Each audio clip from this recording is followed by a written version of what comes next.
bed. We'll look at cute Farley though. Oh.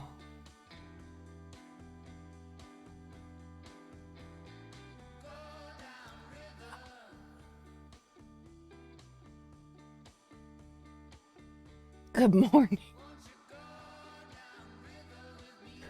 Am I promoting 100 Thieves? No, my hair is just disgusting.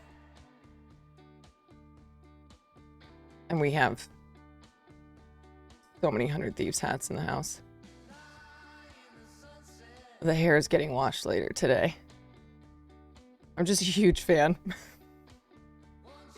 I'm just the biggest 100 Thieves fan.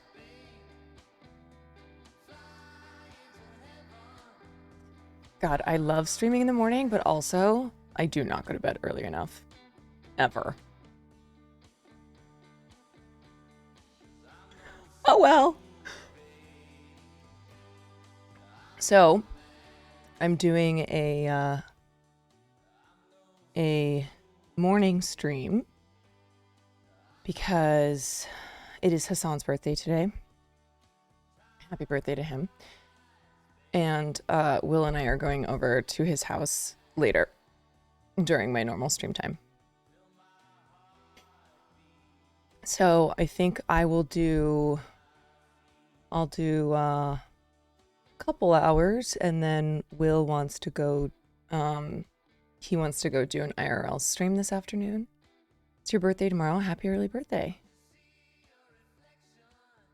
It's your birthday tomorrow too? We got 2 birthdays tomorrow.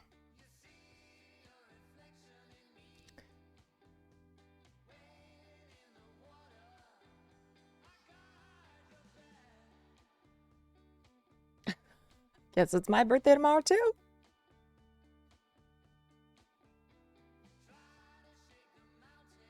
How's everyone doing this morning? And yes, the Teamsters won a historic UPS contract today and avoid a strike. Very happy for them. Ice Killer X, thank you for the 10 months. So that has been one of the big pending strikes.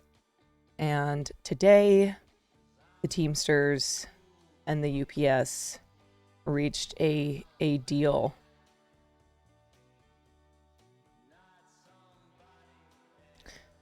Tipping culture at the self-service car wash. Yeah, there's like this TikTok that went viral of a DoorDash driver, and so it's reignited the conversation around tipping culture and has it gotten out of control. So we'll talk about that.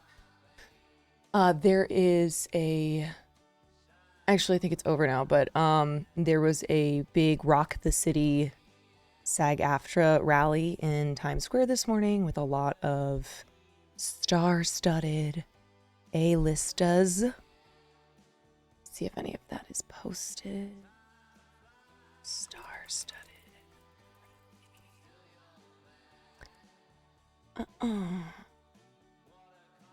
SAG AFTRA, New York Times. New York Times Square.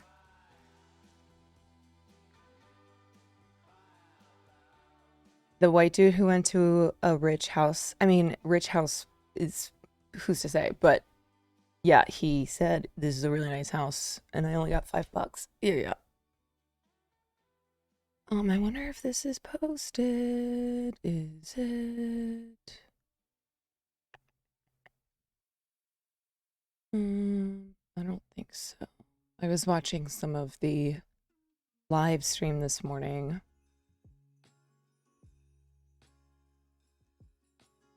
Yeah, The Rock made a huge donation to the SAG AFTRA fund, so we talked about that yesterday, but I want to follow back up with it because Variety dropped this article titled "Why Haven't A-List Stars Joined the SAG AFTRA Picket Line?"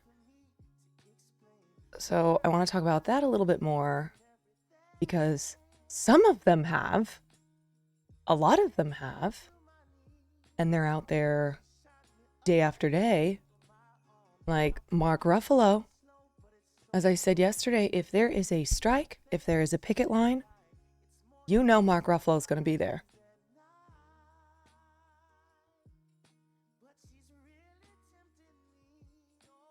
You know he is there.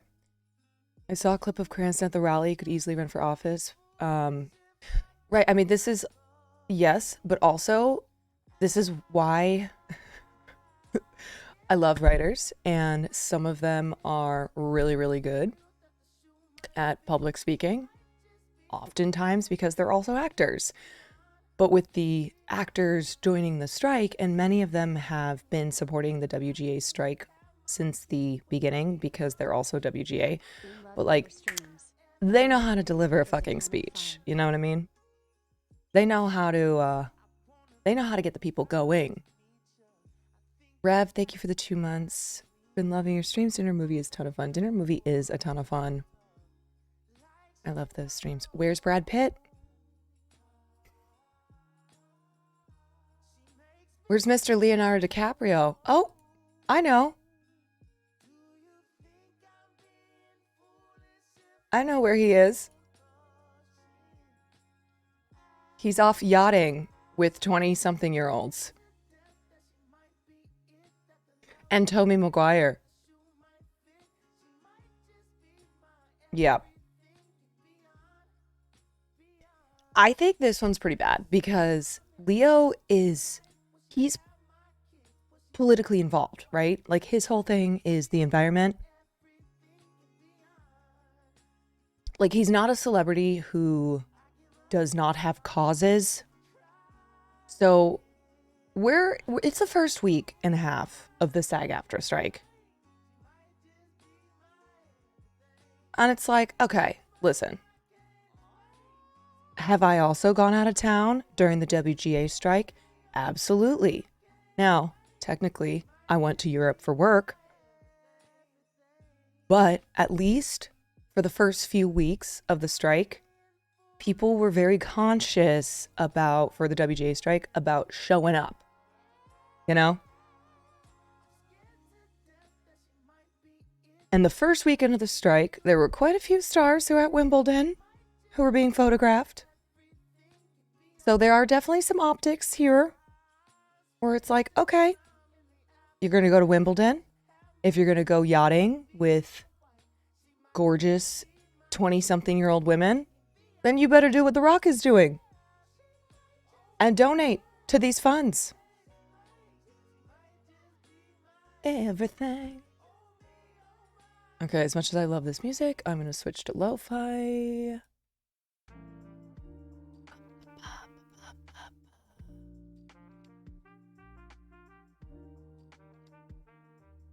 Yeah, like, can you show up in the first fucking week? Exactly. Exactly. Okay, so let's just keep going with this, and then we'll talk about the Teamsters. Okay.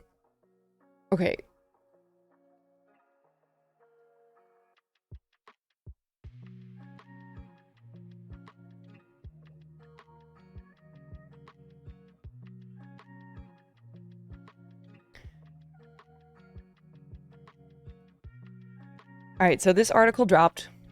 Why haven't A-list stars joined the SAG AFTRA picket line? And there are a lot of people who are offering up their opinions. One theory that I would like to immediately dismiss is the idea that big A-list stars can't show up to the picket lines because they'll be swarmed by writers and actors and like lower tier actors wanting pictures with them. It's like, bro, no. Writers and actors are out there fighting for survival, right? Like the majority are. They're not going to, like, if Brad Pitt shows up to the picket line, they're not going to suddenly start fangirling over Brad Pitt to the point that, like, oh, Brad Pitt's uncomfortable being here. Yeah, can you imagine too famous to strike? And here's the thing. There are A-list stars who have been showing up. Okay? And they're fine. It's not a convention. People aren't like disrupting the strike so they can get a picture with an A-lister. You know? It's implying that people aren't taking the strike seriously, which is great. Right, like it's not this fun thing. Okay? Striking is brutal. Especially now when it is hot as dick. It's so hot. I don't think the concern is about getting a photo shoot with Angelina Jolie. Loved your performance in the concert. Thank you. Most of those lower level actors and writers don't give a shit. Yeah, like when I see A-listers on the picket lines, I double take sometimes. I'm like, oh, that's so-and-so. Mainly because of the, oh, that's so-and-so, right? Like the recognition, because it can take a second. And of course, if it's someone that I'm a fan of, I'm like, oh, that's really cool. That's awesome. Like just the idea that me and this person whose work I'm such a fan of are on the same picket line in the midst of a historic strike. But I'm not like, oh shit, throwing down my sign, bothering Mr. or Miss Celebrity and asking for photos. How can members of the public support the strike? The best way is if you have extra funds lying around, you can donate to the Entertainment Community Fund. We usually have a link. Hold on. Let's pull it up here. Okay, so the Entertainment Community Fund supports union and non-union workers who are affected by the strike, the strikes, as well as crew members. So it's not just actors, not just writers, but also other people who work in the industry in another capacity. So there you go. Link that a couple times. The other way to support the strikes is to keep yourself informed, obviously express solidarity, make sure that you are consuming information from the right people, and dispelling disinformation and misinformation when you see it. But you can still go see movies, you can still go Barbenheimer your face off, you can still watch your shows. So really it's just, being in solidarity with the striking workers, and if you can, donating to something like the Entertainment Community Fund, which is helping the thousands of people who are being affected by the work stoppages. When is this strike going to finally hit shows and movies? Because I don't think the public cares enough yet, or maybe it already has. It already has. I don't think people will really feel the squeeze until I don't think people will really notice until the end of the year. Right? Because what these companies were doing is they were stockpiling content. They're also, ramping up production overseas, so more international content. But yeah, it's going to come down to reality TV. It's going to be reruns. You are going to notice like, oh, there's been a slowdown in new content, new exciting content. Like pretty much most productions in LA and New York have been shut down, some of them for months at this point. So like Abbott Elementary, for instance, is going to be delayed, is delayed now by months. Do you think other studios will agree to the demands and break off like A24 did? They're gonna have to. That's what I say. They're gonna have to.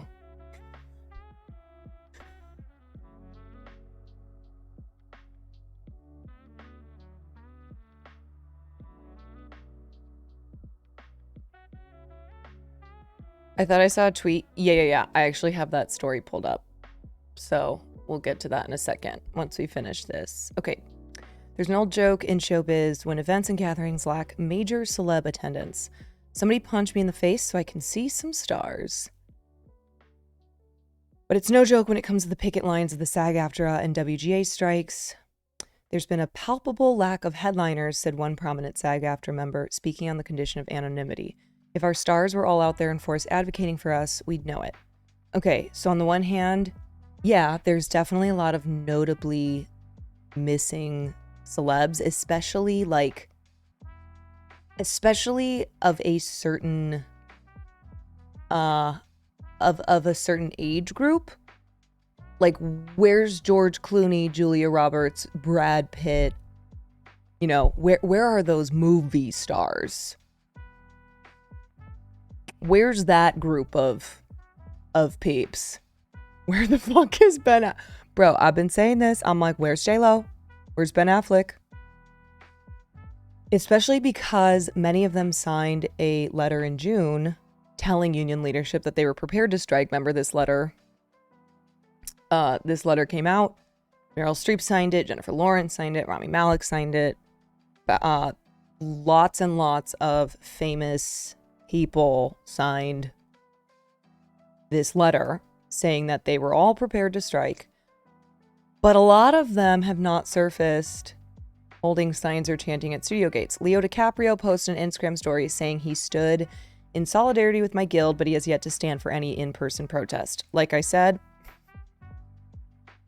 because he is currently yachting in Saint Tropez with Tobey Maguire and two women who are more than 2 decades younger than them. Now, like I said, I'm not faulting people for taking a vacation. However, the SAG AFTRA strike just fucking started, okay? You can show up in the first week, even if it's just for optics, even if it's just to get a pic taken, so you can prove, like, I showed up. So the fact that Leo and, you know, all the celebrities who were photographed at Wimbledon this weekend, it's a bad look. It is. Because like I've said a million times, yeah, this strike isn't about them, because they are in the tiny, tiny percentile of performers who make cajillions of dollars. However, it would be nice to see them at least show face at something, right? Because a lot of A-listers have. Okay? You got like old A-listers out there. Like, you know, Betty White would be out there if she were still alive. Like, I've seen quite a few celebrity over the age of 60 at the picket lines. Betty White is dead. Did I just break this news to you? But yeah, you know Betty would be out there. Okay? All right, so the only downside I can think of... Right, okay, we'll talk about that. On day 1 of the actors' strike in mid-July, one protester straddled a median at the drive-on gate at Netflix headquarters holding a sign that read, "Where the fuck is Ben Affleck?" So far, no one's seen him on the front lines. And remember, many of the top A-listers in the biz are producers, okay? They have a vested interest with the AMPTP. Those are their colleagues. These names join dozens of others that come to mind: Denzel Washington, Sandra Bullock, George Clooney, Julia Roberts, Cameron Diaz. Like I said, it's almost like it's the $20 million club, right? So once upon a time, there was a small group of A-list actors who were referred to as the 20 million club, which meant they got to a point of being so famous that any movie they did, they were being paid they were being paid a minimum of 20 mil. Sandra Bullock, George Clooney, Julia Roberts, Will Smith, Cameron Diaz. Now, obviously, you know, they're making even more than that. But once upon a time, there was a select group of celebs who were referred to as the 20 mil club. Okay, so one person said, noting the deep influence stars wield with global media, the cameras follow them everywhere. To be fair, plenty of famous award winners have turned up to support the guilds. This is what I've been saying, right? Rachel McAdams, Lupita Nyong'o, Mark Ruffalo, Quinta Brunson. The Abbott Elementary people have been out there day after day. Allison Janney, Bob Odenkirk, and more. Like today, So today there was a star-studded rally in New York City. Let me see the list of...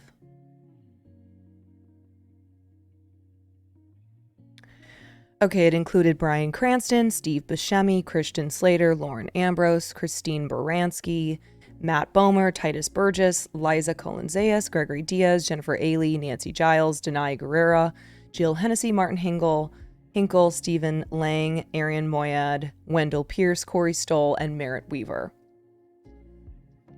So there's a massive rally this morning in Times Square, and many of these A-listers spoke. Can someone send me Bryan Cranston's, like a clip of Bryan Cranston? I wanted to watch that.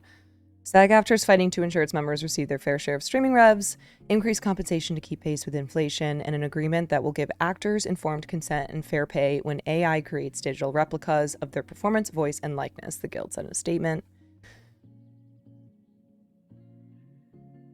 Oh, they have the whole video posted. Okay. I was watching some of this morning. Great. Thank you. Okay, it's not necessarily to our advantage for the people who are the most successful, wealthy, and visible to be taking up space right now. So there are people on both sides when it comes to the notable absence of certain celebrities.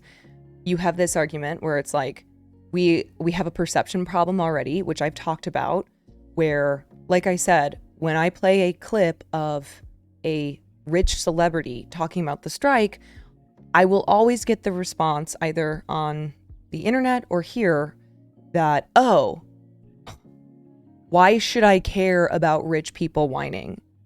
All of you sitting up in your Hollywood mansions just complaining that you're not making enough money. Like, it's a perception problem, right?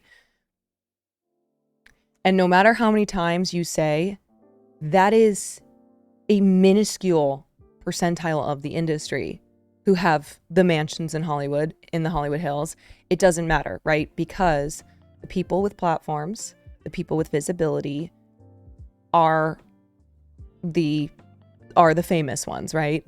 Especially now that SAG AFTRA is striking.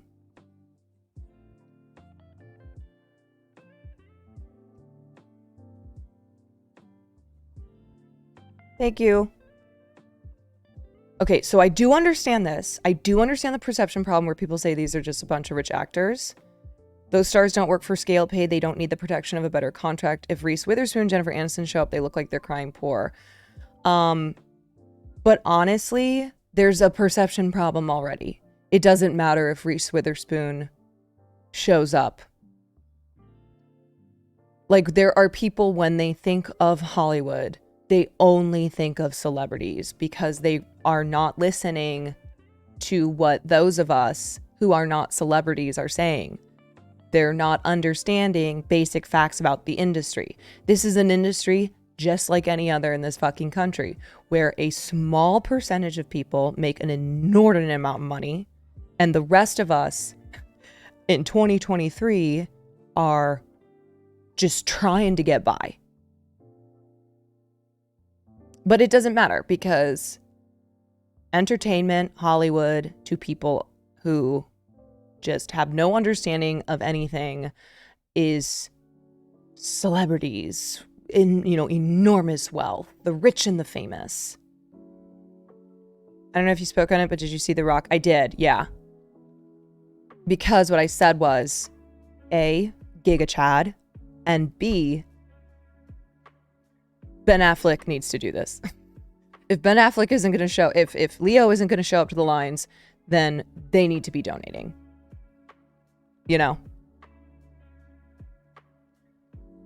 Another wrench, according to a top talent advisor speaking anonymously, is the issue of taste. The rep said that they had several clients ask which pickets to attend and if they should book hair and makeup for potential media spots. Who is asking this? The rep cautioned that the strikes were a very serious matter, not a red carpet opportunity. I feel like this is not true. Especially because it's a talent rep. I take this with a grain of salt.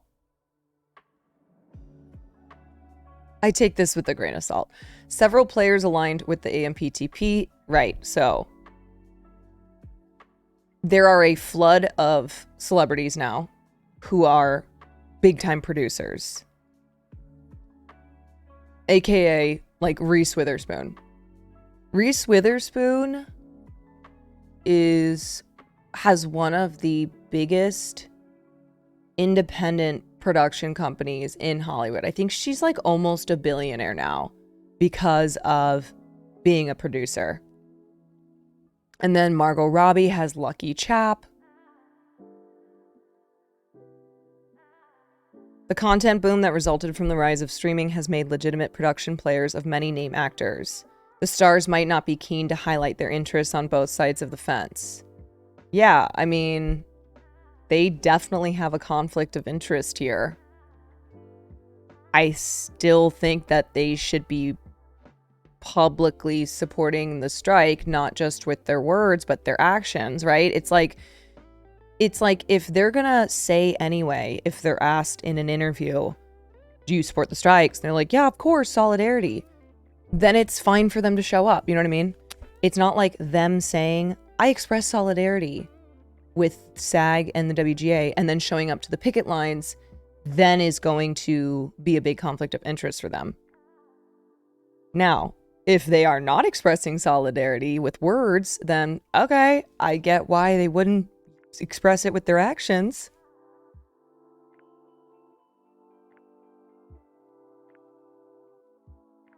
The climate in traditional media and social platforms is also hyper-reactive. There are endless calls and Zooms with talent to discuss how even the smallest, most intuitive show of support might play out. The strategist is not wrong. Anyone catch Bob Iger in Sun Valley calling the strikes disruptive? Yeah, duh. Or Fran Drescher's blistering response to that? Duh. The real place the A-listers can help is donating to relief funds and lobbying the studio heads behind the scenes, like Tom Cruise tried to do.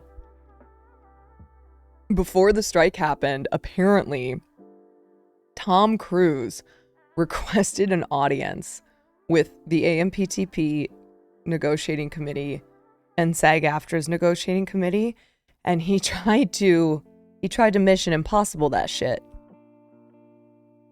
It did not work, but he did try. Do you have a YouTube? It is literally in the works as we speak. I have an editor who is starting to compile stuff together. So I will definitely have this information available. Greta went on Good Morning America to say she supports the strikes while simultaneously breaking the picket line to promote her movie. Right, yes. Okay, so every single A-lister needs to be donating to relief funds, especially those who are not showing up to any picket line, right? Leo, I know you got money. Okay? I know you got money. So if you're going to be yachting around in St. Tropez with some young hotties plus Tobey Maguire, then like that better be him on his phone donating to a strike fund. Okay? Dwayne "The Rock" Johnson donated 7 figures. So I hope that is Leo on his phone donating to the strike funds. Not on Raya talking to a 22-year-old.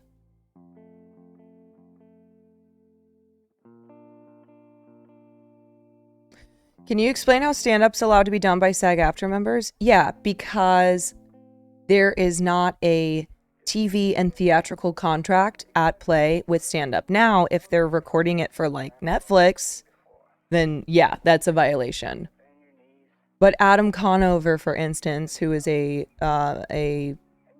leading member of the WGA negotiating committee, he's also a stand-up comedian. So he's been going around the country because that has nothing to do with the TV theatrical contracts that are under dispute, that are, you know, being negotiated between the guilds.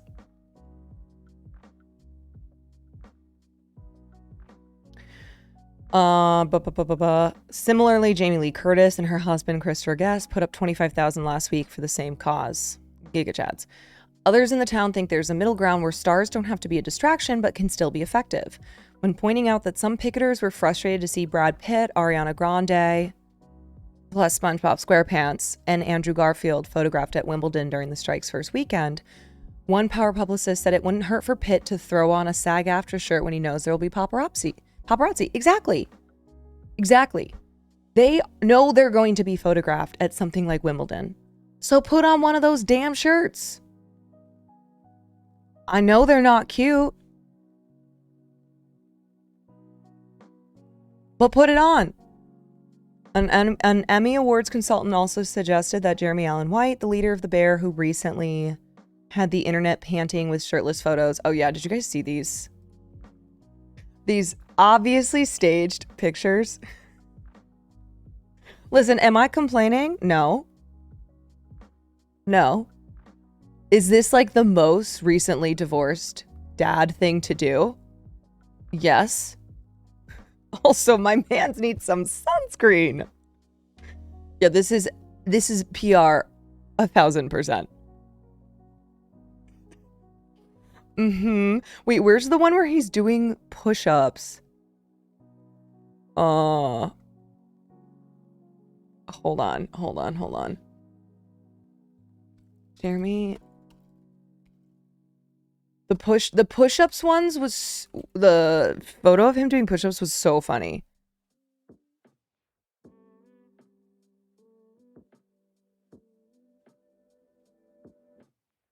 Got your hoochie daddy shorts on. Out here being for the streets, being for the internet streets. Oh fuck. I'm telling you, because when I be watching the Bear, it's all arms and hair for me. It's all arm, and now he's giving us abs too with the little tan. Come on, Jeremy. Come on. I just want to say I appreciate this. Okay, wait. I think it's in this.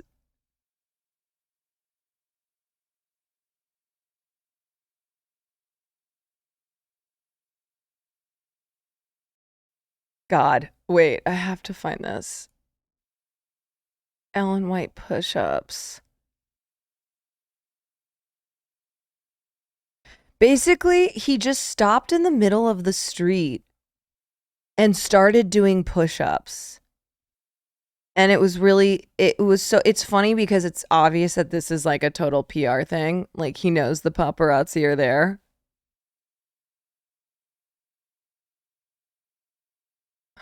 So everything's just fucking ad. Whatever. Anyway, I'm derailing myself. But going back to this, Jeremy Allen White, the leader of the Bear, who recently had the internet panting with shirtless photos and is turned up on the picket line, he should do his daily push-ups and jogging in front of straw companies. If Jeremy Allen White just like jogged past the Netflix picket line and started doing shirtless push-ups in the middle of the street, let's go. Okay. So again, Finally got able to log into my old account. Oh, that's great. Yeah, if he just like tears his shirt off and just pumps out 100 push-ups.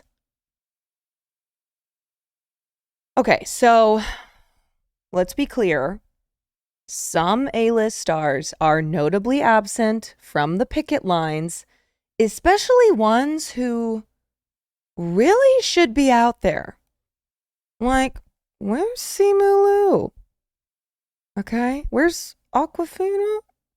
If anybody has seen photos of them, evidence of them on the picket lines, let me know.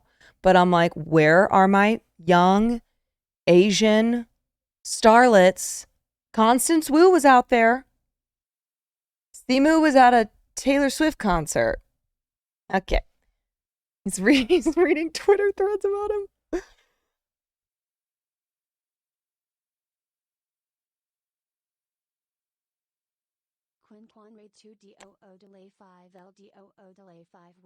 I know that the enemies, the AMPTP, and their executives make obscene amount of money for doing nothing, but has there been talks about leveling out the salary gap between A-listers and normal actors as well? 20 mil for one person for one movie is crazy when everyone else on cast and crew makes nowhere near that. God, I can't remember who it was, but they were calling upon executives and the richest actors to take salary cuts to pay everybody else who's involved.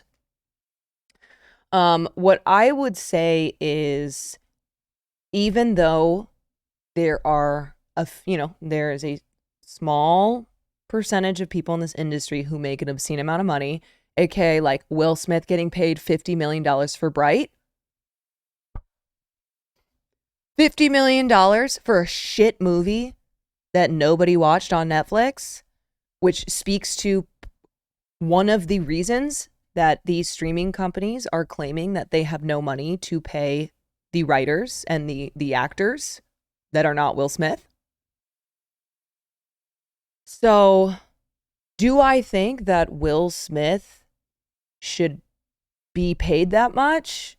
No, I think that's insane. But also, when it comes to where the money should be coming to pay these writers fairly, these actors fairly, it should be the companies who they are creating the content for. Okay? It should be Netflix who's hiring these writers and actors. Doodleburb, thank you for the 5 months. XQ Cravage, thank you for the tier 1. Sorry, guys, I missed some of these.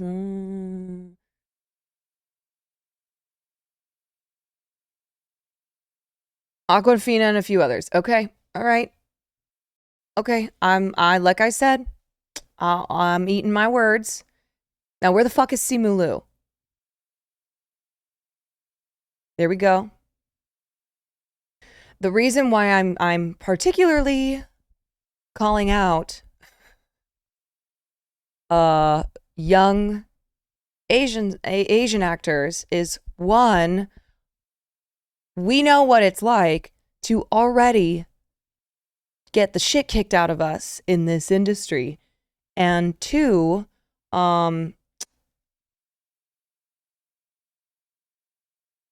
residuals are insane these days. Yeah. And two, like, they're part of the new young crop of A-listers in this town who, I get why they more so, like that group, is going to be on the picket lines over a Julia Roberts and a George Clooney. Now, I am wondering where Jennifer Lawrence is. I have not seen her out on the line. And she was one of the big names who signed that letter. So, listen, I did say before, not every single A-lister gets photographed. But if Jennifer Lawrence were on the picket line, there we would know about it. She's probably making. Doesn't she live in New York? Yeah, but there's hella protests in New York. Like, this was from today in Times Square. They had a star-studded rally. Stephanie Shu's been out. I've seen multiple photos of her. Okay, let's watch this Bryan Cranston clip. I know, sir, that you look through things through a different lens. We don't expect you to understand who we are, but we ask you to hear us, and beyond that, to listen to us. When we tell you, we will not be having our... Also, do you see who's in the background there?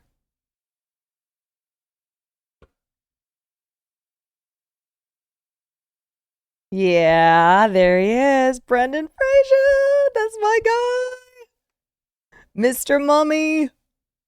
Look at him in the background. Our jobs taken away and giving to robots. We will not have you take away our right to work and earn a decent living. And lastly, and most importantly, we will not allow you to take away our dignity. We are union through and through, all the way to the end. Thank you. God bless you. Stay together. We will win this fight. God bless you. We will not go quietly into the night. Yeah, man. He's so good.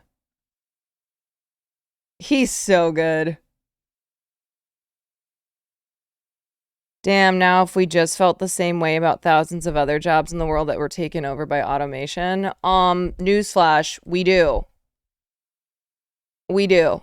Just because we're covering one strike in particular, do you think that means that we don't care about everything else? There's always this guy, right? Who comes in like, what about the teachers and the nurses? Wish you gave a shit about them. I'm like, yeah, I do, actually. We've been covering the UPS impending strike, which today was averted because the Teamsters won a historic UPS contract. And we are celebrating for them because we've been supporting them. So miss me with this, oh, if only you cared about everybody else.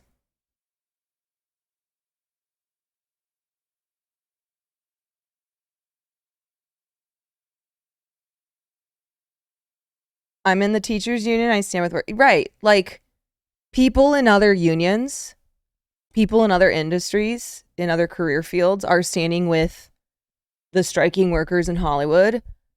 They're standing with the Teamsters. They're standing with the hotel workers, as are the striking workers in Hollywood.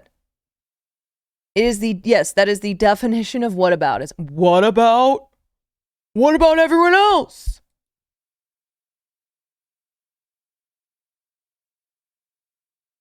You're right. And because at the end of the day, people who say that don't actually care about any of these workers, right? It's a bullshit, logical fallacy, bullshit, argumentative move. And you're just trying to be a fucker.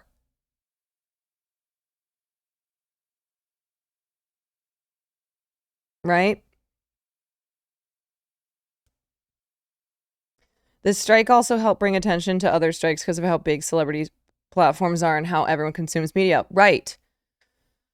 I remember at the WGA meeting, right when the strike had started, somebody stood up there and they were like, if we can't do this, then how can we expect other workers who work at Amazon, who work at Apple, to have a shot in hell of accomplishing something like this. If we, powerful unions in Hollywood, who have a ton of visibility, who have really gigantic platforms because of the nature of our work, if we can't stand up to these corporations, then there's no chance for truck drivers at Amazon, right? And that's why these strikes are incredibly important to bringing, and bringing attention to this labor movement in general, in inspiring other workers to go on strike, in showing other workers you can do it too.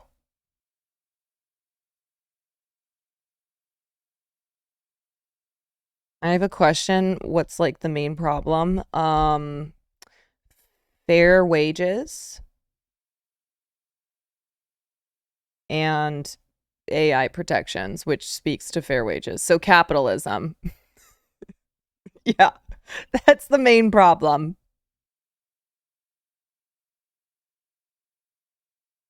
I really hope the lesson from UPS, not only threatening disruption works, but the UPS had the damn money. They just didn't want to part with it outside of a strike, outside of a threat. Yeah.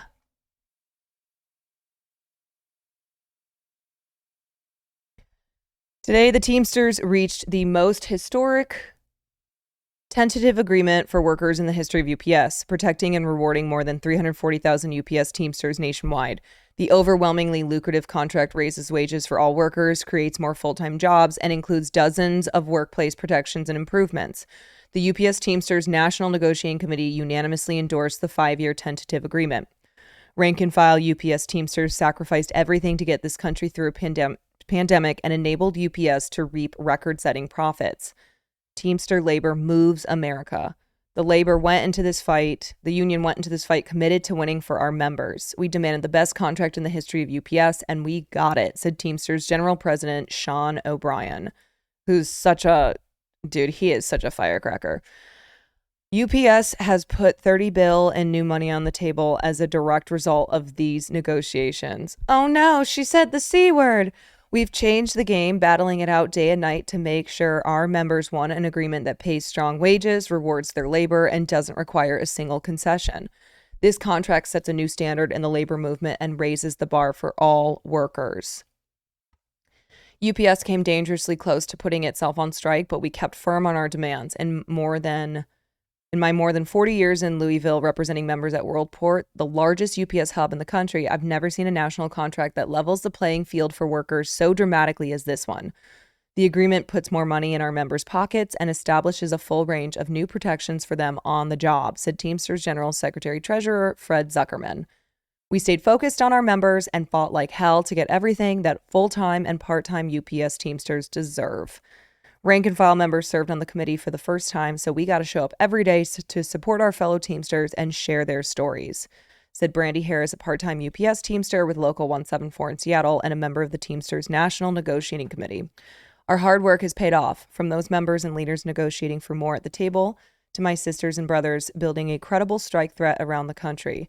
Our union was organized and we were relentless. We've hit every goal that UPS Teamsters members wanted and asked for with this agreement. It's a yes vote for the most historic contract we've ever had. So these are some of the highlights here. Historic wage increases.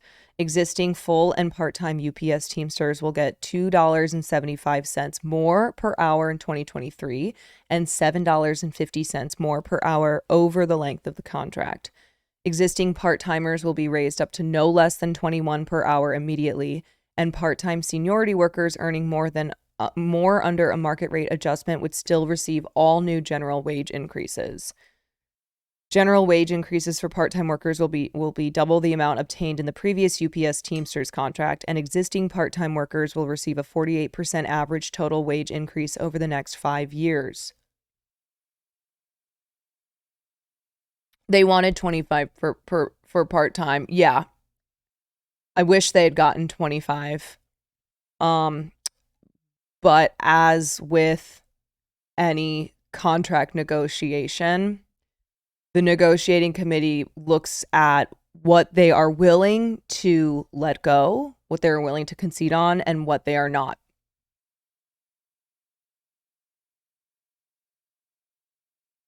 Current UPS Teamsters working part-time would receive longevity wages increase of up to $1.50 per hour on top of the new hourly raises. Wage increases for full-timers will keep UPS Teamsters the highest paid delivery drivers in the nation, improving their average top rate to $49 per hour.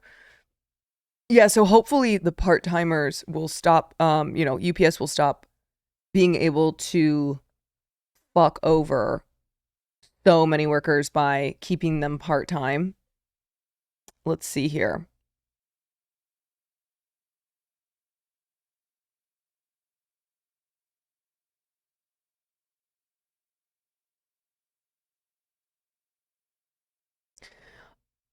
All UPS Teamsters drivers classified as 22-4s would be reclassified immediately to regular package car drivers and placed into seniority, ending the unfair two-tier wage system at UPS.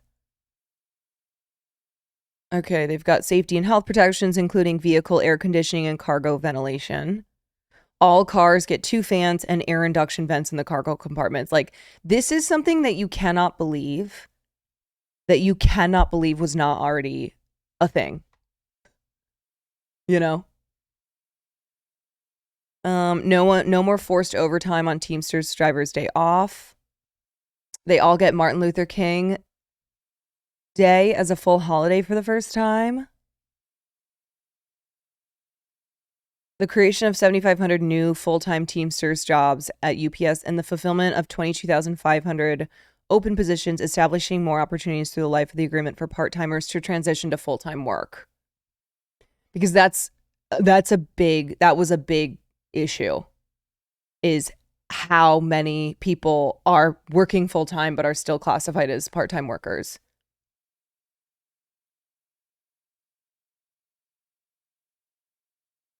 Why were UPS part-time versus full-time hourly almost 2 times difference? Because UPS was attempting in any way to fuck over their drivers.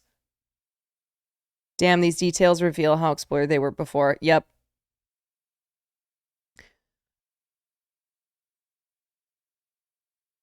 I mean, the fact that like air conditioning and ventilation was not already a part of the UPS trucks.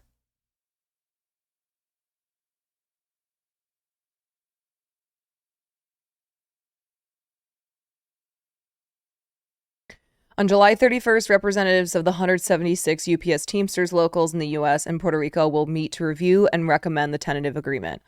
All UPS rank and file members will receive a list of improvements in the contract. Locals will conduct member meetings, and Teamsters will have several weeks to vote on the offer electronically. Member voting begins August 3rd and concludes on August 22nd. So yeah, this is how unions work, if you did not know, where you have your negotiating committee, you have your leadership, your representatives, right? But the union has to vote on the contract. It's truly shocking how many employees they have as part-time. The hours you work are insane. Right. And like part-time only in name, right? On paper, they're not part-time. It's not just the drivers, it's the people in the hubs doing all the sorting that are part-time and work their asses off. They dick those employees over on benefits because they're part-time. Yeah. If you go on strike, surely you don't get paid. No, you do not. So writers who have been on strike for, this is day 85. We are almost at 3 months. Day 85 of no pay. So there are quite a few people who have had to go get a job to support themselves if they didn't have one already, other than writing.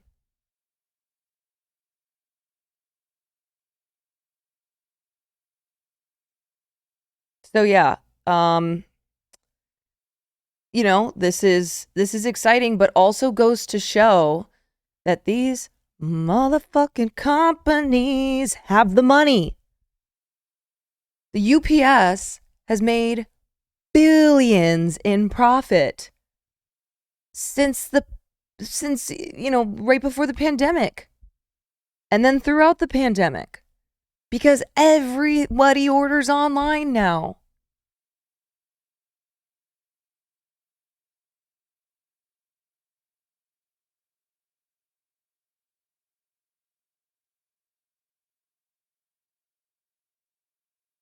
Yeah, of course. I've been using this line a lot to hopefully drill it into people's brains. As Hollywood execs claim they can't afford to pay actors better wages, they're also spending lavishly on AI, with Netflix offering $900,000 for a single AI product manager. Yeah, that's because in the long run that will save them money. But it's like, oh, you guys think you have no money right now and you're still spending money. This is what I keep hammering in people's heads. 87% of actors earn under $26,000, which is the cutoff to qualify for health insurance. So, wait, they take out the AC, they pay for trucks with AC, then take. Oh, I didn't know that. I thought I mean, yeah, I guess trucks would normally come with AC.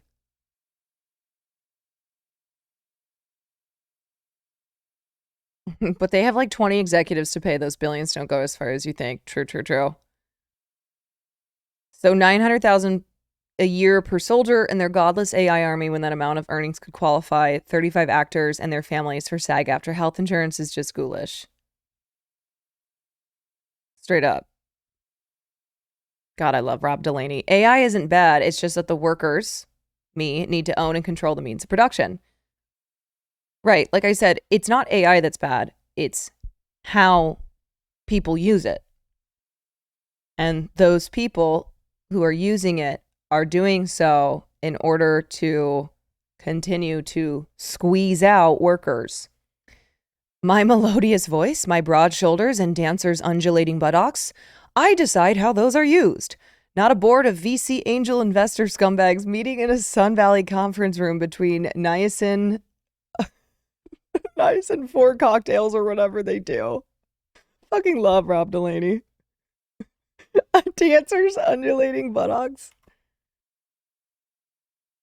So 900,000 a year per soldier in the godless AI army, when that amount of earnings could qualify 35 actors and their families for SAG AFTRA health insurance, is just ghoulish.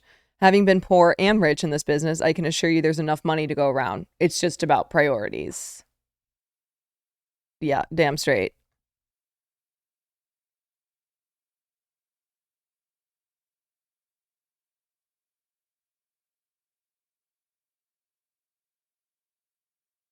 Okay, so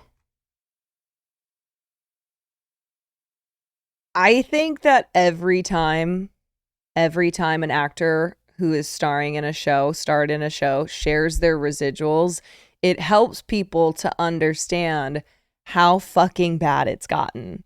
So if you watch Abbott Elementary, then you know William Stanford Davis's character. He plays the janitor. He's fucking hilarious. He's a veteran actor. He's been in the Screen Actors Guild for 32 years. And he has revealed the residuals for his work on Abbott Elementary, which is one of the most popular shows right now. In fact, Hulu loves to brag about how popular it is. And what were his residual amounts on his recent checks? 3 pennies. It costs more for the postage.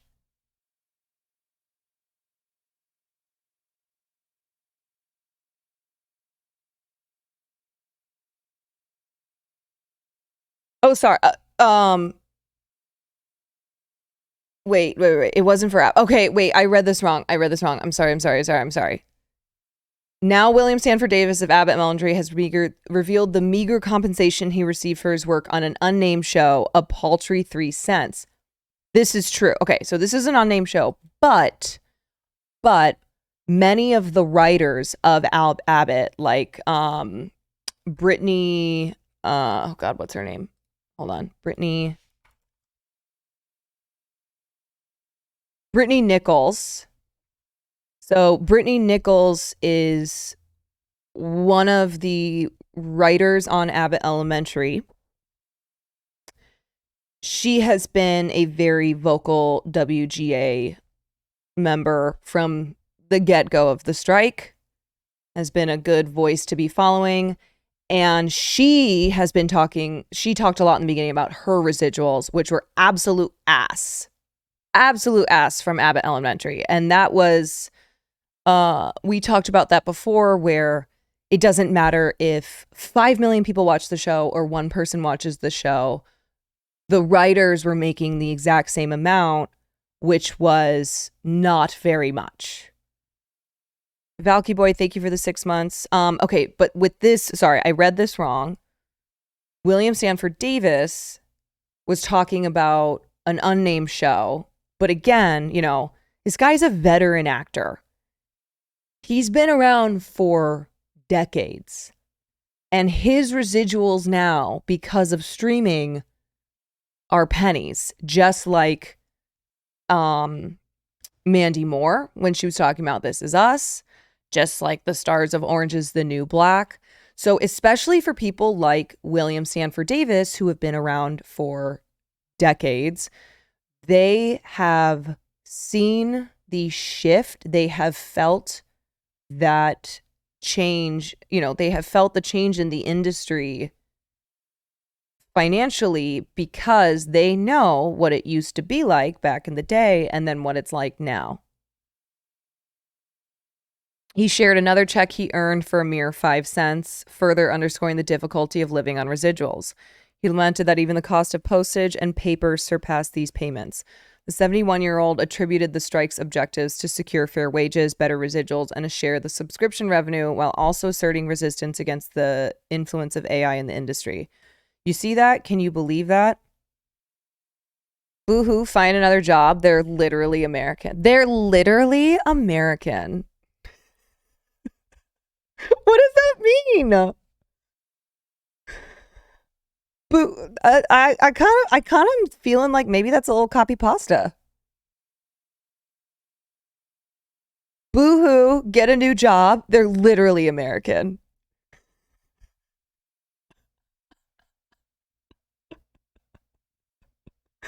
Like, what does that mean?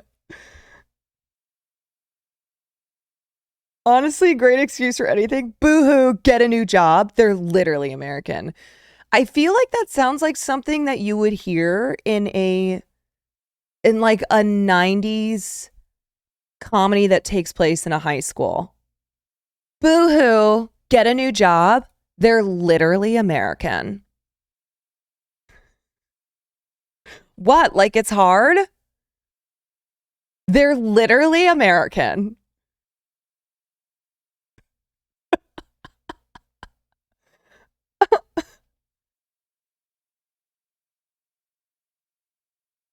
I stream to an audience of like 5 people and get $1 a month in ad revenue off Twitch. I should not be making more doing that than SAG WJ makes off shows watched by millions. Boo, boo, get a new job. They're literally American. Okay, now I'm wondering, they're literally American. So is the person who commented not American? Is that just, Europeans' perception of America? Boo-hoo.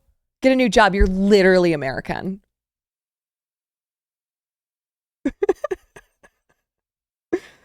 Oh, God. You know what? I kind of love that every time I talk about this, which is every day, I always get something new. I always get a new line, right? Because I'm tired of the old ones. Like, oh, rich actors. Oh, complaining. It's like, okay, if you're gonna use that, get more creative with it. Get a new job. They're literally American.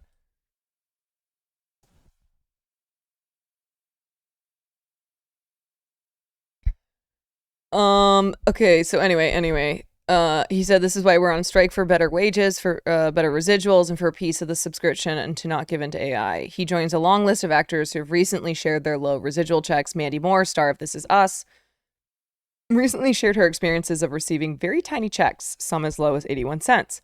Cast members of Orange is the New Black also face similar struggles juggling their successful TV roles with other jobs to make a living. Davis joins a growing chorus of voices calling for change in the industry.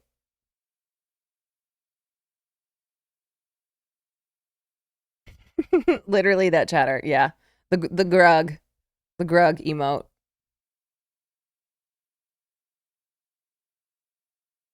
Okay. Actually, before we get to this incredible article by Piers Morgan, which I cannot wait to read, we're going to talk about this. Because I think people owe Sydney Sweeney an apology. Chaotic Duck donated $10. Here is a dono. I am literally an American. Thank you for the dono. Thank you for the dono, Chaotic Duck. And yeah, you're literally an American, so you can just go get another job and then dono again.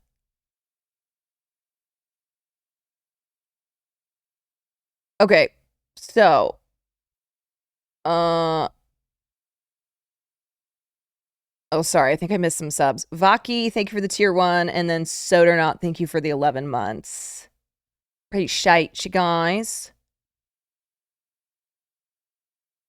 Okay, so we owe Sydney Sweeney an apology because do you remember when she got dragged by the internet for her then controversial comments about compensation in Hollywood? So Sydney Sweeney in the past couple years has really risen to fame with shows such as Euphoria, The White Lotus, Handmaid's Tale. Oh, what? Are you talking in your sleep? Or are you? Oh, Will just woke up to say she's got great boobs.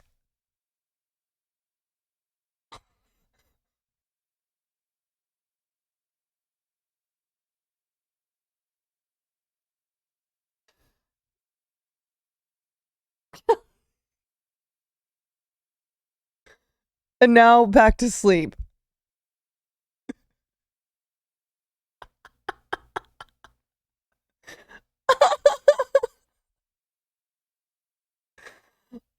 Oh, he's not wrong. He's not wrong. Oh my God. Anyway.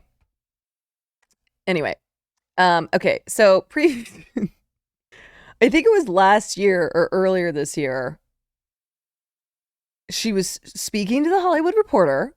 Yeah, she's got American boobs at least. Hell yeah, brother. She was speaking to the Hollywood Reporter about wanting to be a young mother last July. I want to have a family. I've always wanted to be a young mom, and I'm worried about how this industry puts stigmas on young women who have children and looks at them in a different light. I was worried that if I don't work, there's no money and no support for kids I would have.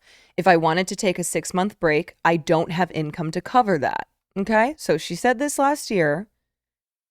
She further noted the impact of declining residuals on her income. They don't pay actors like they used to, and with streamers, you no longer get residuals. The established stars still get paid, but I have to give 5% to my lawyer, 10% to my agents, 3% or something like that to my business manager. I have to pay my publicist every month, and that's more than my mortgage. Hogan, thank you for the gifted sub to Sydney's Booty 123. Booty? Indeed, many costs associated with doing the press needed to remain in the popular consciousness, such as travel, styling, and makeup, aren't necessarily covered by studios. As such, Sydney explained that she took on-brand deals. If I just acted, I wouldn't be able to afford my life in LA. I take deals because I have to. The profile then emphasized that Sydney was not looking for pity, but rather wanted to be transparent about the state of the industry. She was widely ridiculed for her comments, with many taking the 6-month comment out of its original context of her inability to take parental leave. I'm sorry, y'all not about to have me pity Sydney Sweeney like all these actors are very much okay. One tweet read to the tune of almost 70,000 likes. Sydney herself later noted that her quotes had been skewed, telling Elle, I was asked if I wanted to have a family, and I said yes. And then I was asked why I didn't want to have one yet. And I was like, I don't have time to take even like a 6-month break. Like, I don't have time to be able to start this family. Now, the ongoing SAG AFTRA strike has undoubtedly brought the topic of streaming residuals to the mainstream forefront. Many actors have been sharing how little they've made in recent years, including Mandy Moore, Kimiko Glenn. Talked about that. There's my queen. As Sydney pointed out, residuals were once crucial to an actor's income. As her Anyone But You co-star Glenn Powell put it, remember this whole marketing PR scheme? For years, I survived off of residuals while trying to make it as a working actor. This business continues to evolve, and actors' livelihoods should be protected every step of the way. Amid SAG-AFTRA strike terms on fair compensation, some have revisited Sydney's comments. One TikTok with over 100,000 views added, the way people dragged her for saying she cannot afford to take a break. What that take-home pay is so small compared to what you could have gotten on network TV 20 years ago. Another one with over 700,000 views said, mind you, she's been on 2 giant shows. If she can't take a break, imagine the actors who are just trying to break into the industry now. So, yeah. The internet owes Sydney Sweeney an apology because she was speaking to what now is the larger conversation regarding the problem with diminished residuals. And she was just speaking about that earlier than everyone else, right? She just got to jump on it.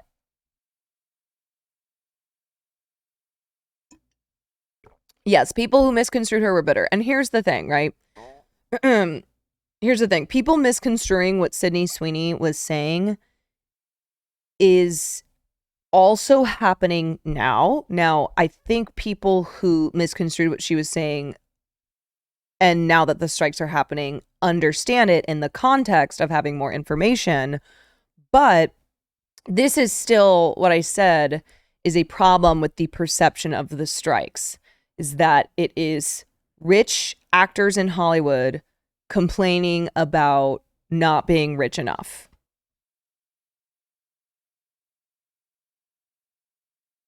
Yeah, they did yeah, this is relevant in hindsight as well. ScarJo and Disney settled the explosive Black Widow lawsuit. For sure.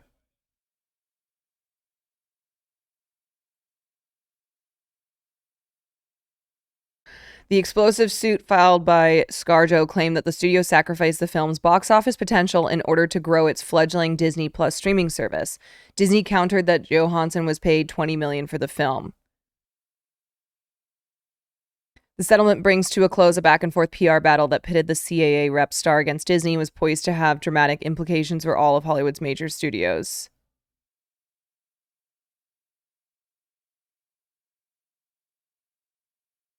Yeah, I mean, the fact that Disney was like, Scarlett is being insensitive to the global COVID pandemic.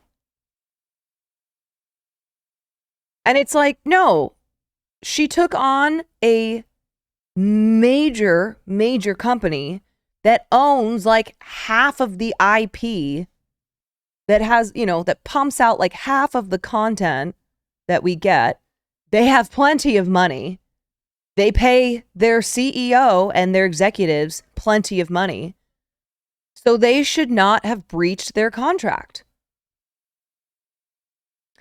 Yeah, that's a good point. Even if it was just rich asshole celebrities striking, they'd still be striking against even richer assholes. Because again, at the end of the day, you are taking the side of the company, the corporation, right? Or the ones providing the labor. Chaotic Duck, thank you for the gifted to Literally American.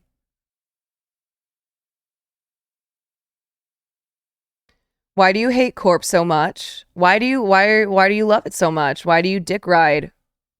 Why do you dick ride for Corpa? That's the better question.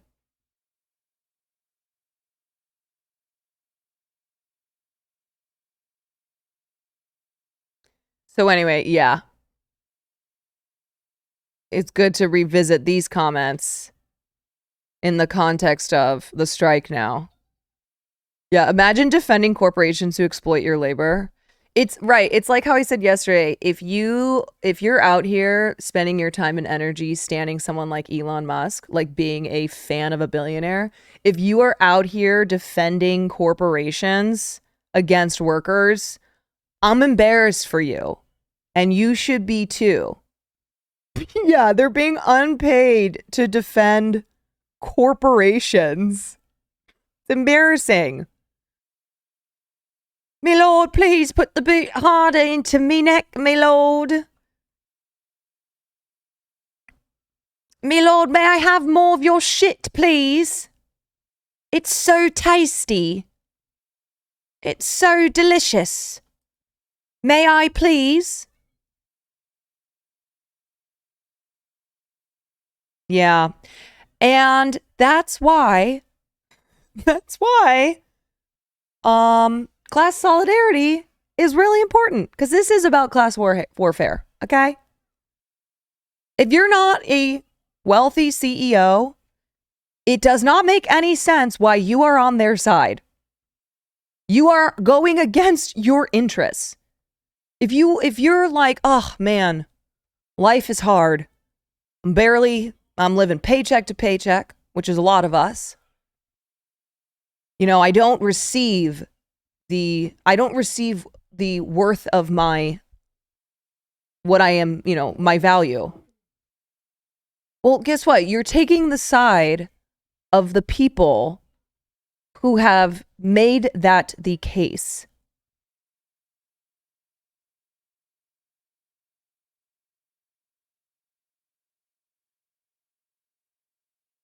But I'm going to be a CEO in the next year or so.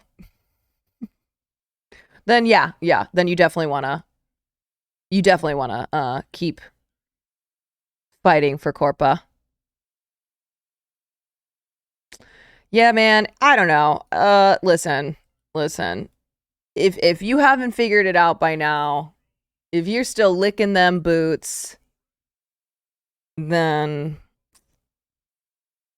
same with standing billionaires. You gotta take a real hard look at your life. Okay? Okay, this is incredible. We're gonna read this. I gotta run to the bathroom though.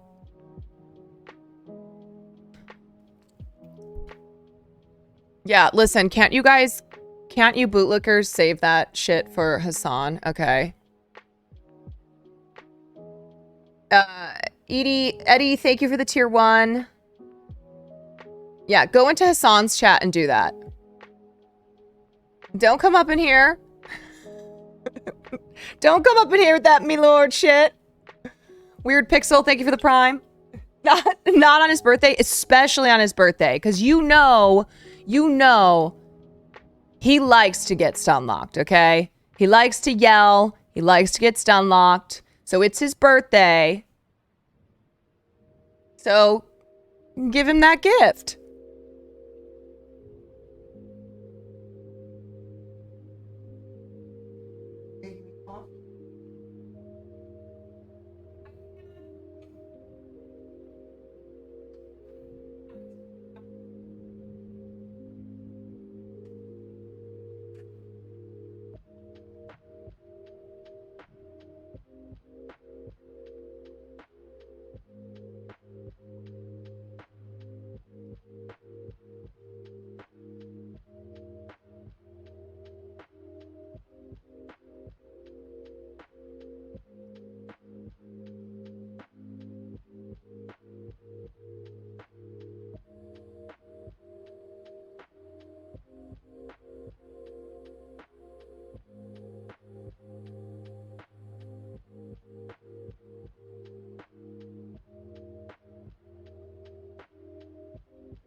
All right.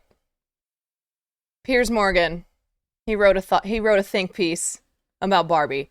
I haven't seen Barbie yet, but I am so thankful for this movie because grown ass men are so angry. It is pissing off. It is pissing off fully grown adult men. Your coffee's ready. I'll grab it for you. No, you stay there. Wave.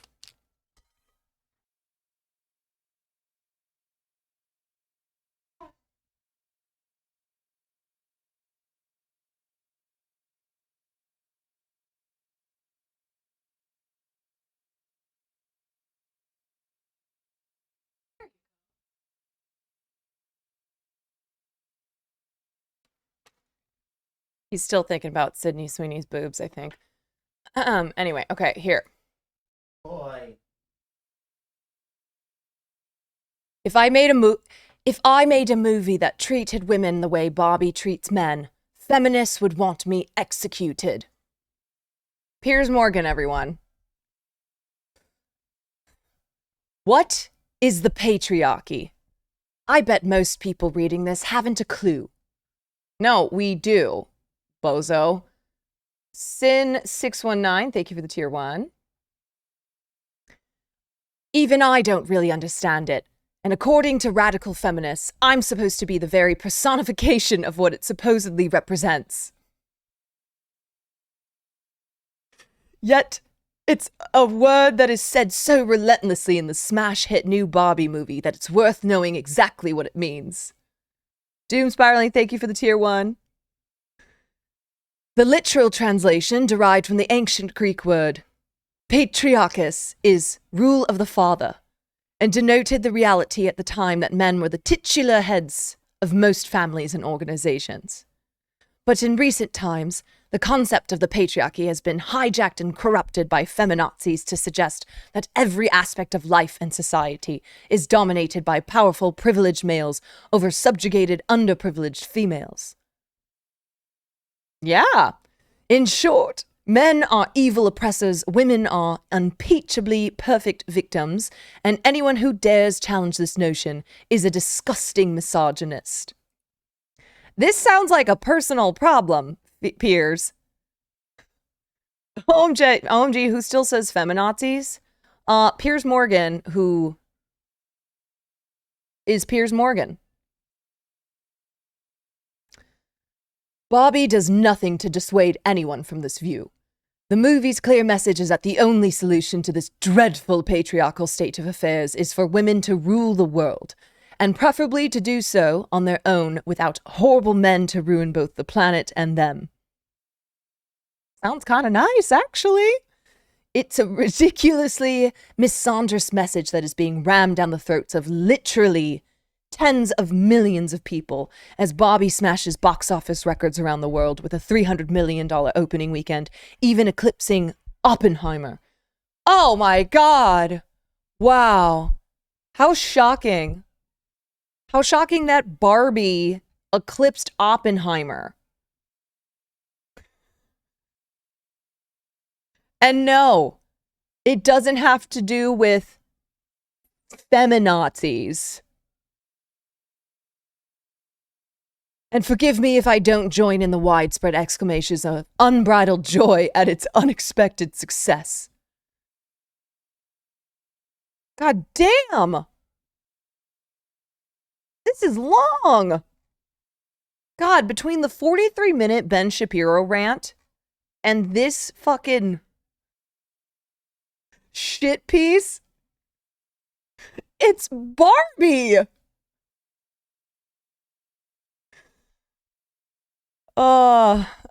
Okay, I'm dropping the accent. What passes for a plot in the film basically boils down to this. Barbie, played by Margot Robbie, exists in Barbie land with myriad other Barbies who tick every possible woke virtue signaling box. There's a trans Barbie, a Barbie in a wheelchair, and President Barbie's a black woman. This is a feminist utopia where the Barbies are all powerful and the Kens, spoilers, And the cans led by Ryan Gosling are a bunch of second-class, useless half-wits. Oh, you're right. It is a Tuesday. I did forget. It's Tuesday. Okay, the accent's back. Then Barbie and Ken are transported to the supposed real world, where predictably they discover that it's all great for men and terrible for women. Ken quickly embraces the despicable patriarchy with... Okay, wait, hold on. Actually, this is spoilers. Wait.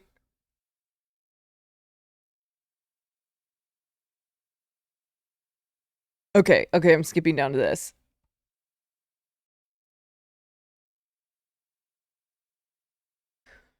We're told everything exists to expand and elevate the presence of men. Really? I don't think the real world is like that at all. Okay. Because Piers Morgan doesn't think the world is like that at all. Then that means that it's not. The real world I occupy is chock full of confident, high-achieving women who would laugh at such a derisory mischaracterization of their status in life. And the truth about the patriarchy-riddled real world is that for all the grotesque man-bashing caricatures it propagates, all it really does is afford agency and voice to men when compared with their dystopian nightmare in Barbieland, where men are downtrodden chattels of their women. Yet we're supposed to think this is disgusting. God, man. To which my response is, why? You know, he's asking a lot of questions here. While not wanting the actual answer. I thought the whole point of feminism is that women wanted equality with men, not a complete reversal of the perceived unequal social power structure. I don't know any woman other than perhaps U.S. female soccer superstar Megan Rapinoe. At least he calls her a superstar, who wants a world where women dominate absolutely everything and men are reduced to dim-witted doormats barely capable of changing a light bulb.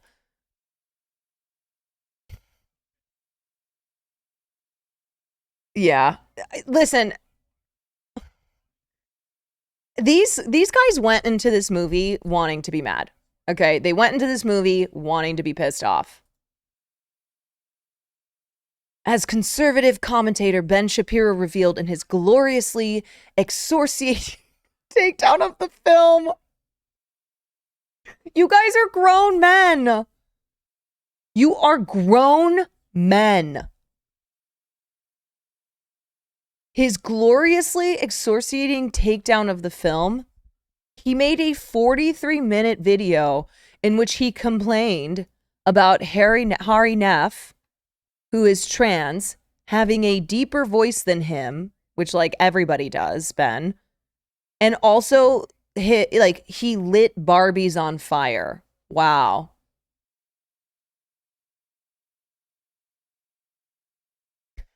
But the woke world rarely lets facts get in the way of a good wine. You know what? Okay, I forgot who it was, but I think it might have been, it was either Elon or Ben, but they said, take a shot every time the word patriarchy is mentioned in the movie and like you'll be dead because you'll have drank so much. You know what? I'm going to say the same thing for when these idiots use the word woke. Okay, because I would be dead just after this article. Just after reading this article, if I took a shot every time he said the word woke, using like of course in the wrong way, I would be dead. Or, because I have a pretty good tolerance, I would be dancing on stage at the Abbey.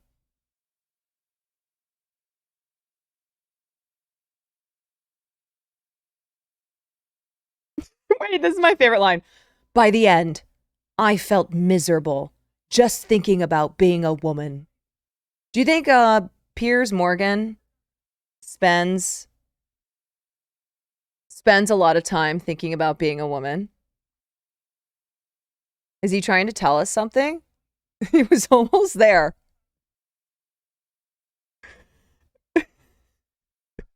Is Piers Morgan thinking about being a woman?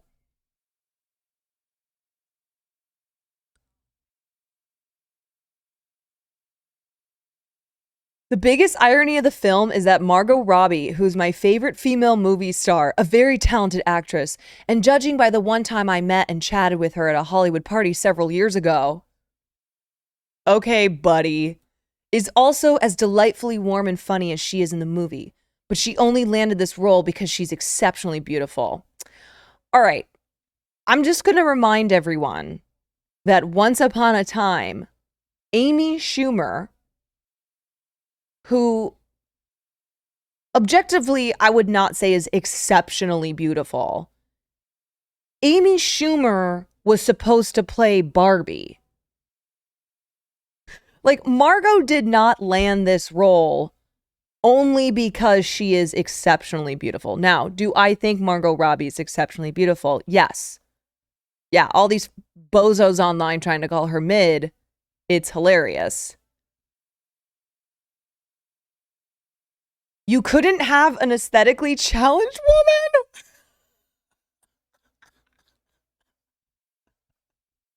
You couldn't have an aesthetically challenged woman.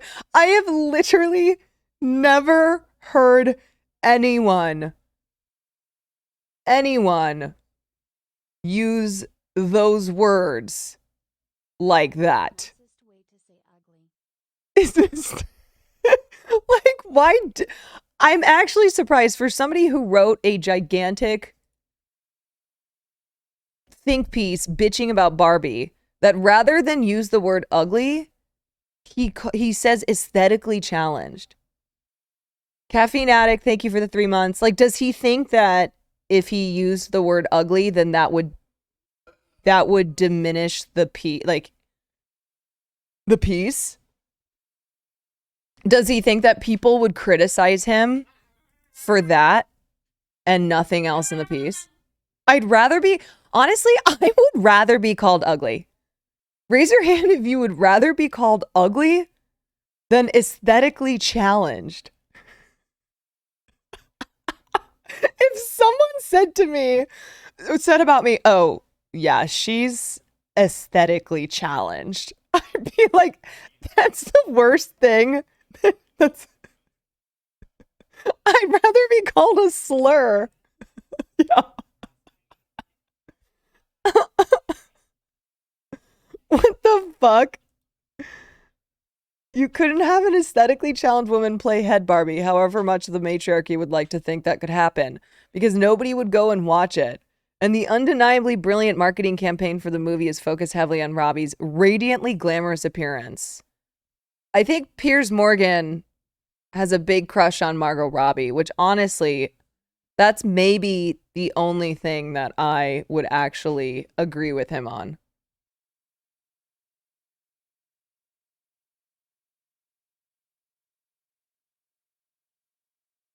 That's the most relatable thing about him, yeah. So Hollywood took the prettiest woman in the whole town. Yeah, no, it's confirmed. It's confirmed. And cast her in a movie supposedly intended to prove that women don't have to rely on things like their looks or sex appeal to men to succeed. They don't, obviously, but this movie proves it massively helps. At the end, Barbie makes it... wait. Okay, wait. Spoiler. But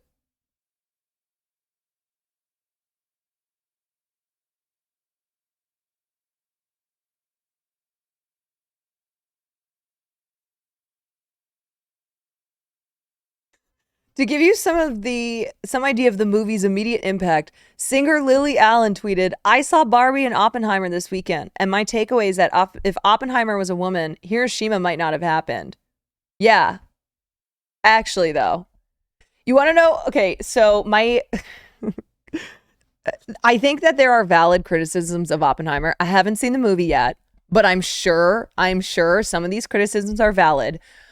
The one that I'm like, no, we're not going in that direction, is when I see women complain about the lack of women in a film about men who created the most powerful bomb in the world that killed millions in a second. I'm like, no, girlies, this is one that we can sit out. Okay, this is not a hill we need to die on. Okay, Oppenheimer is not the hill that we need to die on when it comes to female representation. Yeah, we don't need to girl boss nukes. We're good.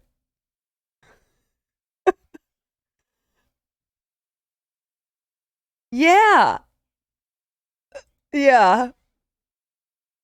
Like, it should not be a girl boss moment. Anyway.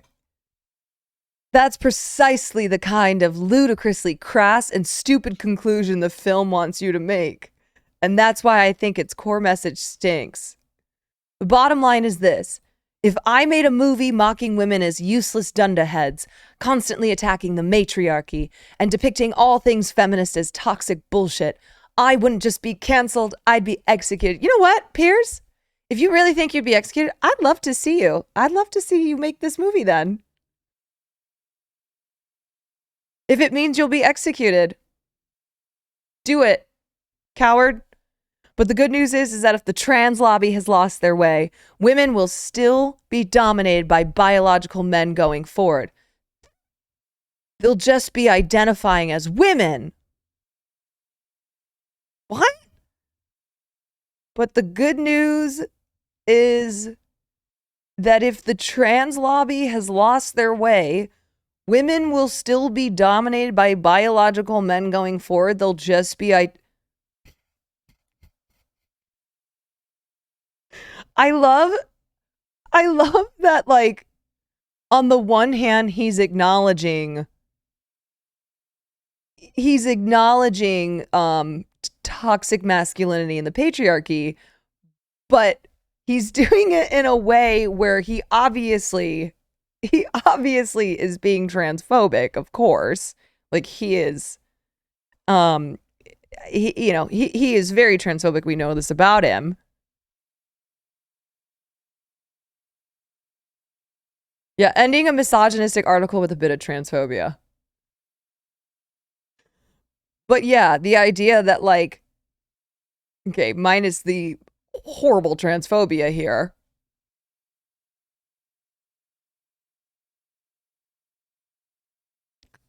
Yeah, women being dominated by men. Comsterd, thank you for the 3 months.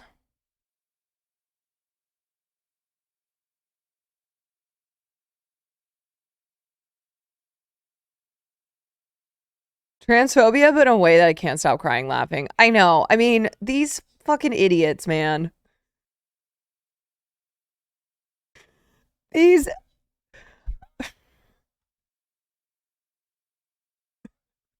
I just can't get over aesthetically challenged woman. All this over a children's story. That's what I'm saying, right? That's what I'm saying, is that I haven't seen this movie, but I am so grateful to this film for pissing off grown-ass men. And I gotta be honest, I can't imagine that it's really that over the top, like that groundbreaking, right?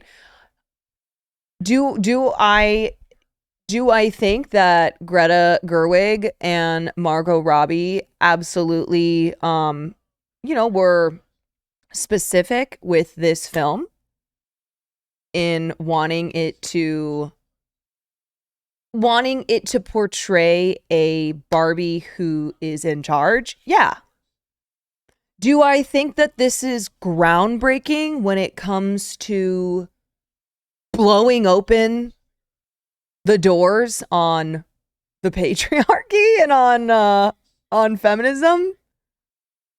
No. It's Mattel. I'm not holding my breath for the... Right. That's what I'm saying. Like, it's a toy movie still. This is not some like devastating film that came out of Sundance, right? That came out of Cannes Film Festival. That was like made by Celine Sciamma. This is not some like devastating just life-changing film portrayal of what the world is like for women. At the end of the day, it's a toy movie that's supposed to be really fun. And I'm sure I'm going to really enjoy it. I'm sure it's going to be great. It really is just so funny to see just the explosion that this has caused in the world of conservative men.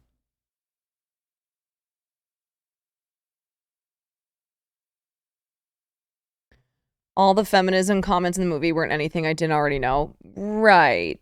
That's what I'm saying, right? Like, there being a black female President Barbie. Whoa! Holy shit! I can't even believe that they had the absolute balls to go there.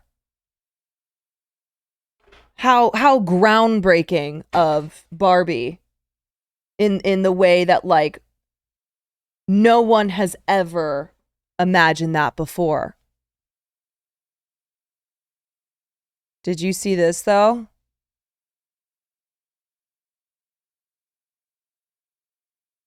Also, I am assuming that Piers, I try to avoid most of the spoilers, so I missed half the article. But I am assuming that he absolutely misunderstood the film and is analyzing it terribly. Posting that Joker 2019 passes the Bechdel test and breakfast at Tiffany's doesn't until I'm removed from the feminist moving group. Wait.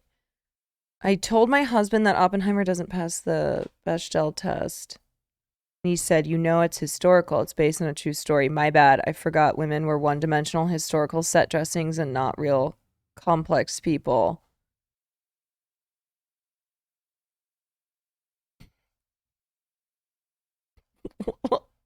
Is this real? Hi.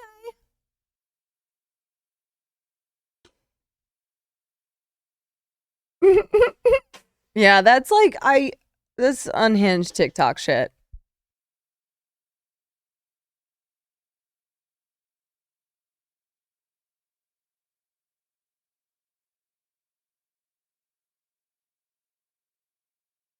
All right, let's watch. Boop, boop, boop.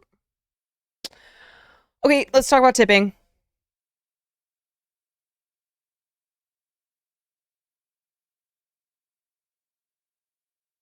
I love and like feet to be. Not that video yet. Video of a delivery driver That was funny.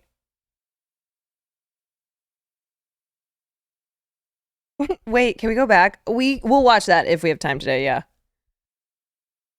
It's a Vice video. Video of a delivery driver that's heating up the tipping debate online. Will Rebus here with more on the new standards for gratuity. Good morning, Will. Good morning, Michael. This video has really opened up a discussion about when you should tip, how much you should tip, and do you really have to? Take a look. This is the video sparking outrage online. Hi. Hello. A delivery driver dropping off a $20 pizza to a woman in Texas. Nothing unusual until this exchange. Thank you. You're welcome. I just want to say it's a nice house for a $5 tip. You're welcome. DoorDash telling ABC News they've removed the driver from their platform. But the clip's viral spread on TikTok has amplified the debate over tipping culture, with many saying expectations have gone too far. I feel like there's a stigma where you have to tip for basically everything. If I'm buying like a prepackaged sandwich and I bring it to the cash register and they swing around that thing asking for a tip, like, come on. I hate being put on the spot like that. I feel so pressured to give a tip. It's not just your imagination. Tipping has increased in recent years. Financial platform Square tells ABC News tipping skyrocketed across the board during the pandemic. Tips went up more than 25% at restaurants and nearly 17% at quick service establishments in 2022.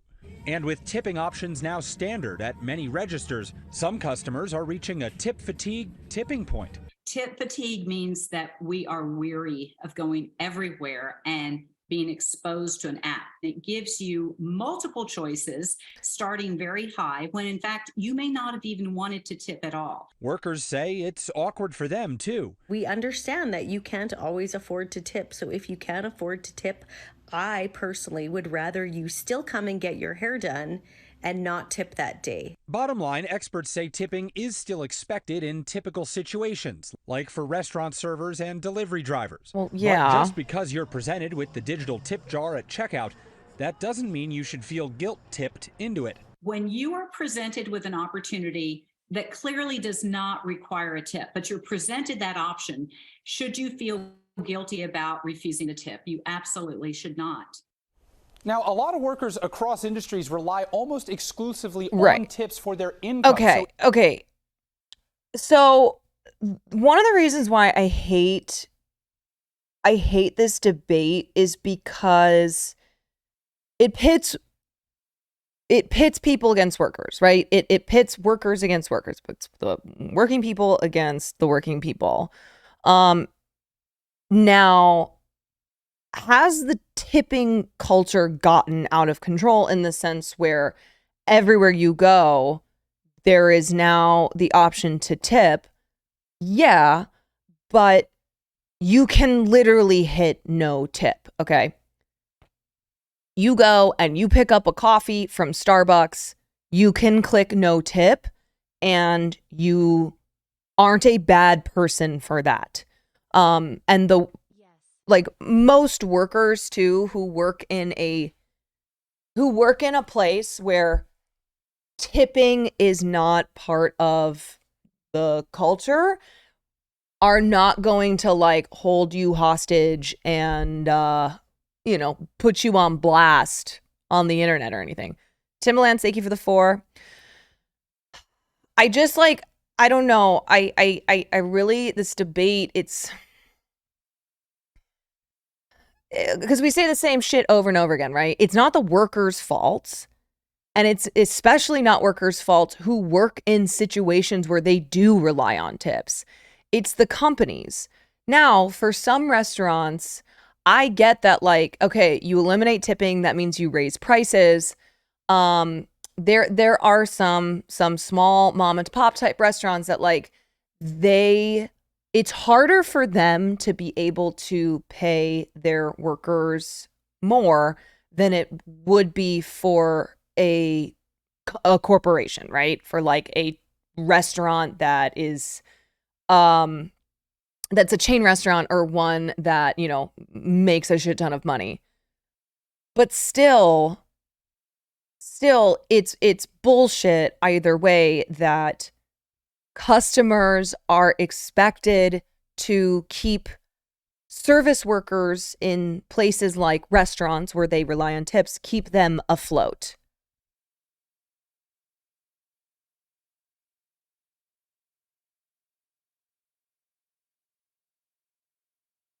So I think it's something where, I get it, because I do feel a little bit of stress every time there's a tipping screen and the employee is looking at you. And I mean, in a situation where there's this coffee shop that I go to, Will and I go to all the time, where I usually get a coffee and then that's it, right? But and I tip every time because 1, I can afford to tip $1, and 2, it's my neighborhood spot, so they all know us, we know them, and so there's just kind of that familiarity there. But I understand why people feel a pressure or a tipping guilt when they're presented with a screen and when the employee is standing there, because it does feel awkward hitting no tip if there's a line of people behind you, blah, blah, blah. But you can do it, okay? You don't need to feel badly in many of these situations for not tipping. You are not a bad person. That is okay. Now,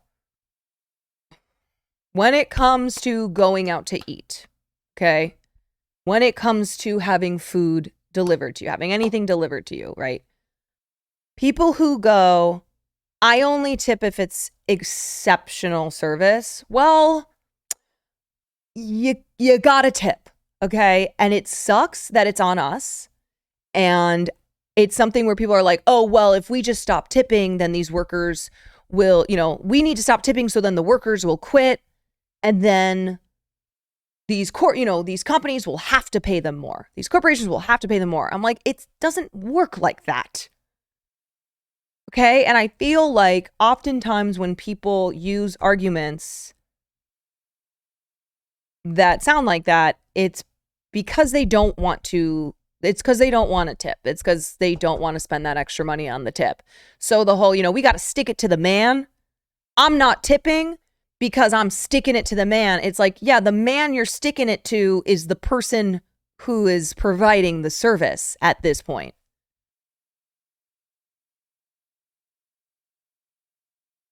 So, okay, when it comes to the DoorDash driver, I think that he was wrong in this situation because this pizza was $20 that he delivered. So what she tipped him was even more than 20%, which I think is that's great. That's totally acceptable. Pizza delivery, it usually is like $5 because that's what a pizza costs. Or that's a 20% on a pizza. So he's absolutely wrong in that.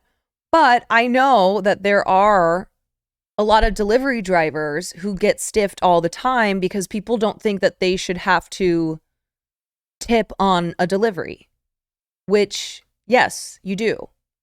You need to tip when someone is delivering food to you.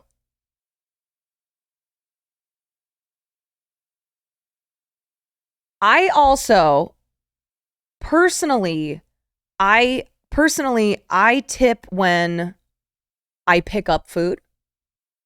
I don't think that you should feel badly I don't think that's something that needs to be forced upon people.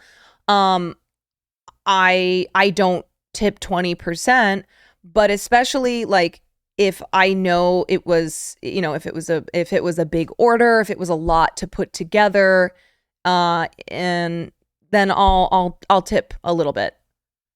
But that's not something that I think in the tipping conversation should be, is a hard pressing matter. I don't think that when it comes to tipping culture, if you're not tipping on pickup, then you're in the wrong. I think if you're not tipping when you're eating at a restaurant, or if you're not tipping on delivery, then yes. Then absolutely, you're in the wrong. So if you are in a position to tip, be generous if you can. Personally, I'm a journalist, not the Rebecca Jarvis kind, so I don't really know how to do math.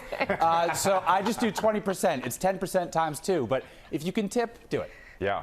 They probably appreciate your math, by the way, Will. You get it really high. That's all I can do. As a former Olive Garden waiter, the tipping is very important. Absolutely. Yeah, bona festa. Give people... Got a pizza at 1 a.m. right before this pizza place closed, and I gave them the bigger tip because I know it was a large inconvenience. Totally right. I think that's a good way of treating the situation is, using your discretion. If you're ordering food close to when the restaurant is closing, even if you're picking it up, if it's a really large order, if they had to, get different sides and this and that, then yeah, if you can, try to tip a little bit. Love if you can. Exactly. All right, Will, thank you so much. We appreciate it. Well, hey there, GMA fans. Robin Roberts here. Thanks for checking out our YouTube channel.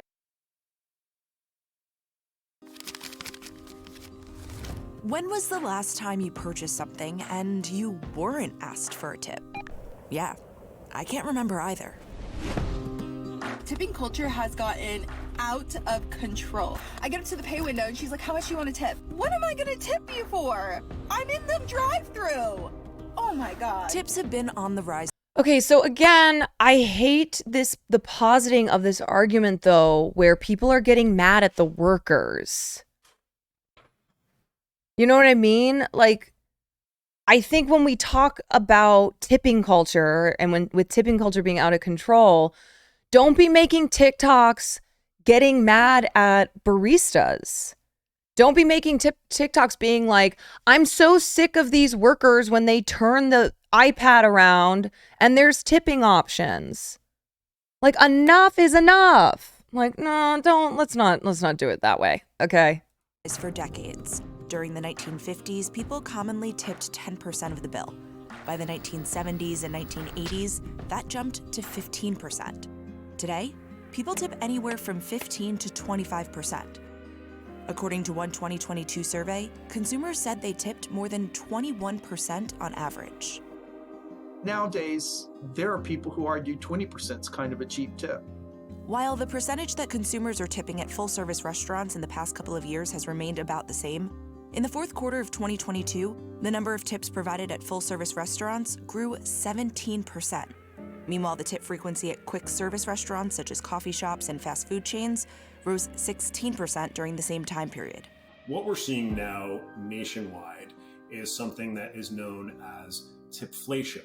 At every opportunity, we're being presented with a tablet that's asking us how much we'd like to tip. In many cases, not only replacing the old-fashioned tip jars that you could feel good about throwing some spare change into, but actually suggesting tip amounts, often right in front of the employee receiving that tip. Not to mention also your dinner date and the dozen or so people standing behind you in line. And it's gone beyond just the tablets. The other day I was using the Hopper app to book a hotel, and it wasn't until I confirmed my payment that I realized my hotel was $10 more expensive. It turns out Hopper assumed I wanted to add a tip, and I had to go back to a prior page in order to opt out. Tipflation refers to not just that we're tipping. Okay, yeah, like that's crazy. Okay, that's crazy. Or landlords who are asking for tips now. Like, that's tipping culture out of fucking control, okay? Landlords or, you know, what she was just describing, that is out of control. Remember what I said one time? I was like, yeah, make sure you tip your landlords. And someone in chat goes, wait a second. I didn't know I was supposed to tip my landlord. Is that something that like I should be doing now? I'm like, bro, no, I am never going to tell you to tip your landlord. That was /S. You need to spend more time in here if you think I'm telling you to tip your landlord. The other thing too is that tips, they get taxed. So there are a lot of workers in a, you know, coffee shop type establishment who go, you don't need to tip me $1. Like, it's fine. But we're tipping everyone for everything. You're being guilted into tipping on something that is not technically a service. It's someone simply doing their job. In those situations, consumers are feeling resentful. Where do you draw the line?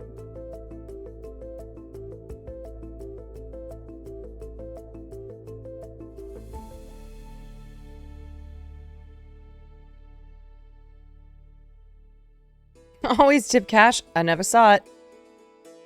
TIP stands for to ensure promptness. Tipping may go back as far as the Roman era, but according to most experts, the practice likely has its origins in medieval Europe. Noblemen taking passage on roads would throw coins to the rubble to ensure safe passage. One theory is that it evolved in eating and drinking establishments as a way to forestall envy, that when you're eating and drinking, you're having fun, and the people who are serving you are not. Fast forward to the 19th century, when waiters who received a full wage went on strike demanding higher wages, they were replaced with women who employers could pay less. A decade later, there was the population of newly freed slaves. Hey, wait a second. That sounds like some feminazi bullshit. What would Piers Morgan have to say about that? These restaurant owners was that they were giving the luxury or privilege of a white person's tips. That was without a full wage. Ironically, as tipping exploded in the United States, it became less common in Europe and was replaced with service charges. While the first federal minimum wage law was passed in 1938, it wasn't until almost 3 decades later when the tip minimum wage was established. In 1991, the federal minimum wage for tipped employees was set at $2.13, which is what it remains at as of March 2023. As far as I know, the United States is the only country that exempts tipped workers from having to receive the full minimum wage. Which is insane. In 43 states, it is legal to pay tipped workers less than the standard minimum wage. Okay, that is fucked up. That is fucked up. So, when we talk about tipping, when we talk about tipping culture, it is never the fault of the workers. That is fucked up shit. Okay, and it's why so many service workers rely on tips. So, of course, we want the onus, we want the obligation, we want the responsibility to be on the employers, not the customers.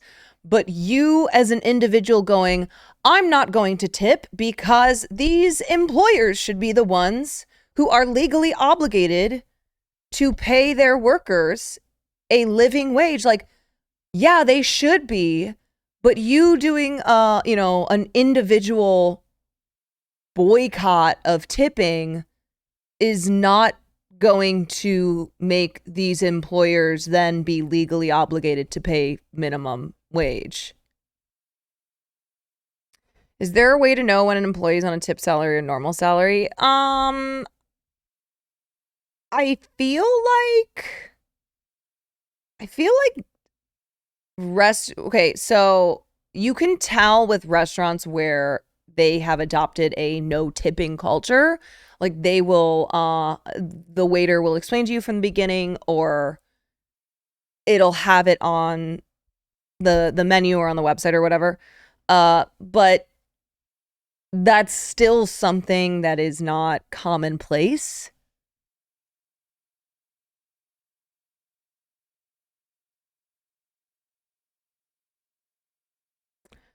Reviews, press, and word of mouth sometimes is on the menu. Yeah, you might be able to look it up, but I would say you should just assume if you're at a restaurant, if you're at a bar, you should assume that the workers are not being paid minimum wage. Because tips presumably make up that difference.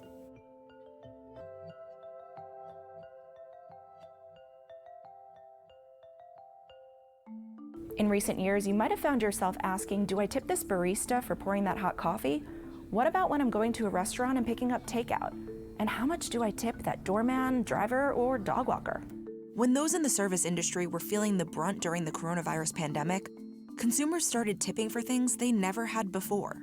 And the percentage of remote transactions when tipping was an option in which the consumer tipped soared from about 46% before the pandemic to around 86% in January 2022.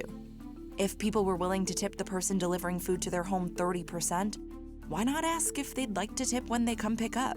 During the pandemic, businesses who lost a lot of traditional customers and transactions were looking for alternative ways to make up that income. In the restaurant I worked at, the owner took all the electronic tips and told us that was his and his family wages. Oh, my first job was at a Chinese restaurant, and he said the tips were company money. So he didn't even pay me a minimum wage. He just claimed that my tip money, that was company money, so that's all I got. He would also get annoyed at the... Yeah. I mean, listen, the exploitation in the service industry is, it's bad. It's bad. The other day when I checked out a retail store, page popped up for me to... Right. So this is what a lot of people are starting to voice complaints about, that You go and you go to any store and then you're being presented with the iPad and the tip amounts are not just 10, 15, 20% like they used to be. It's 20, 25, and 30. And so there are definitely a lot of cases where like being at a retail store, what? Like, why is this here? But otherwise, again, in many situations, workers do need those tips to be able to survive. Was that the job that my mom got me fired from? Yeah, the Chinese restaurant. But tipping at retail? No, bro. That's wild.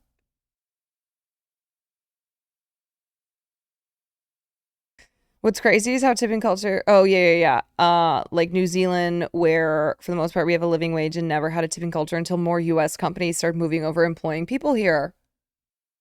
That's the US, baby. We just can't help but to turn other countries into ourselves. And if asking for tips was one way to do it, they were willing to try it. And since then, that ask hasn't dissipated. Another reason consumers say they feel pressured to tip more? They're being asked to tip prior to service completion. Yeah, and I would say in that concert situation where you and your boyfriend tipped for somebody grabbing merch shirts, I guarantee you at least part of those tips go to the company, right? I bet you those tips do not go in its entirety to the person who's working the merchandise stand. Hey, Dante, thank you for the 8 months. Tipping, literally American. It's almost like a bribe. Literally Right? so American. I'm afraid not to tip because, well, you do less good work. Customers might not be concerned about the barista's perception of their tip before getting their latte, but what about the mechanic repairing your car? I don't know about you, but I'm certainly going to make sure to tip them well to ensure my safety.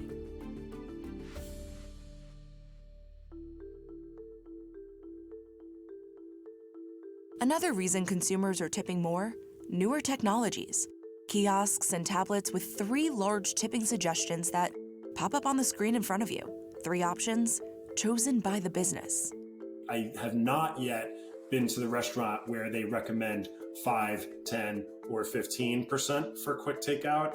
It normally always starts at 15 as a bare minimum, sometimes even starting at 20, 25, and up to 30. According to a 2022 creditcards.com survey, 22% of respondents said when they're presented with various suggested tip amounts, they feel pressured to tip more than they normally would. They use those options as an indication of kind of what the normative range is and feel compelled to tip within that range. So the more you ask, the more you get. The 3 prominent companies with that trendy, sleek look are Square, Toast, and Clover. They launched a bit more than a decade ago to help businesses run smarter, faster, and easier, all in one point of sale or POS systems.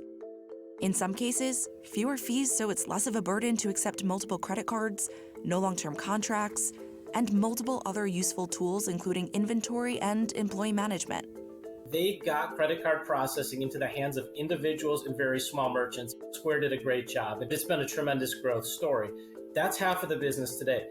Do you think these companies are responsible for this turn of events that we've seen with tipping? I would say they could take some of the credit for helping restaurants gather more tips. Robert Sanchez manages Eli's Essentials in New York City. One of the business's locations uses Toast, while the other uses this. He says the storefront that uses Toast sees more and higher tips. The Clover, Square, and Toast terminals. Yeah, like, okay, in that situation, that looks like that's what, a little grocery store? The customers should not be having to tip, and therefore the businesses are able to not be held responsible for increasing the wages of the workers. Even in situations where they do pay at least minimum wage, right? Yeah, that looked like a bodega. That looked like a bodega.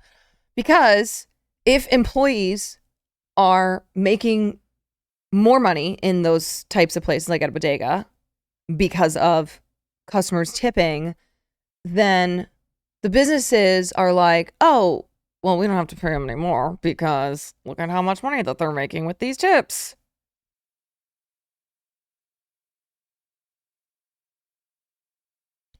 That's, To a consumer are very easy to use. Big buttons, big areas to sign the tip, an easy way to tip a different amount if you don't like the starting at 20% option. There are others that do it. They're just not as cool looking. We've come a long way from being able to just throw your spare change into the jar by the cash register. The new tablets have turned what used to be a sin of omission, I simply didn't put money into the tip jar, into a sin of commission. I have to hit a button and say no tip. I have to actively choose not to tip. Whereas before, not tipping was a kind of a passive thing. Glancing at the tip jar could have also been a way to get a sense of how many others are tipping on that service and maybe even how much money.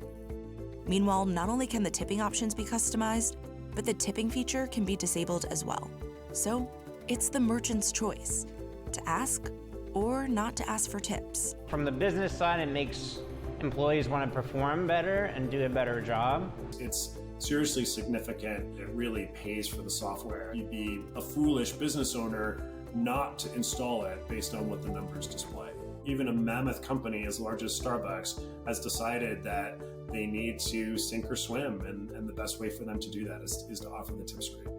Starbucks rolled out the tipping feature in stores in September 2022. It's one thing to have a happy staff. It's another thing to have customers that are feeling resentful. I think it's a calculus that all business owners really need to make. like, hey, Starbucks, how about you let your workers unionize? Okay. Also, notice how they rarely put the percent you're tipping. People aren't great at math that quickly. So, yeah. Yeah. The Starbucks tipping feature holds up the lines is terribly awkward. It is. Right. And the workers are caught in the middle. Yes. Because they're not being paid enough. All right. They're not being paid enough. And so, of course, they want tips. Like, if the business owner comes in, they're like, hey, y'all, we got the iPad.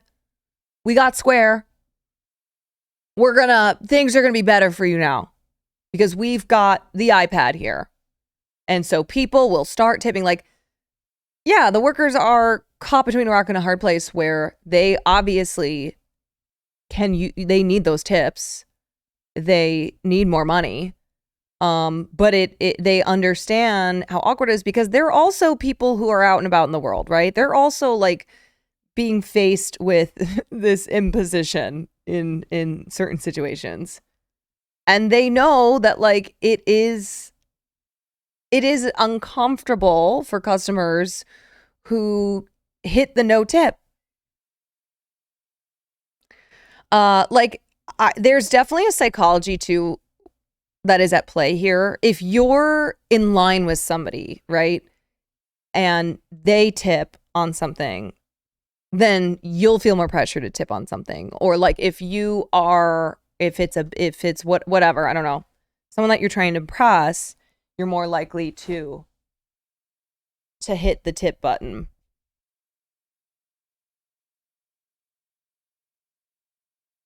As someone who works at a coffee shop with Square, I really do rely on tip money to pay my rent. Right, and that's fucked up. You should not have to. Customers should not have to be responsible for helping workers be able to pay their rent.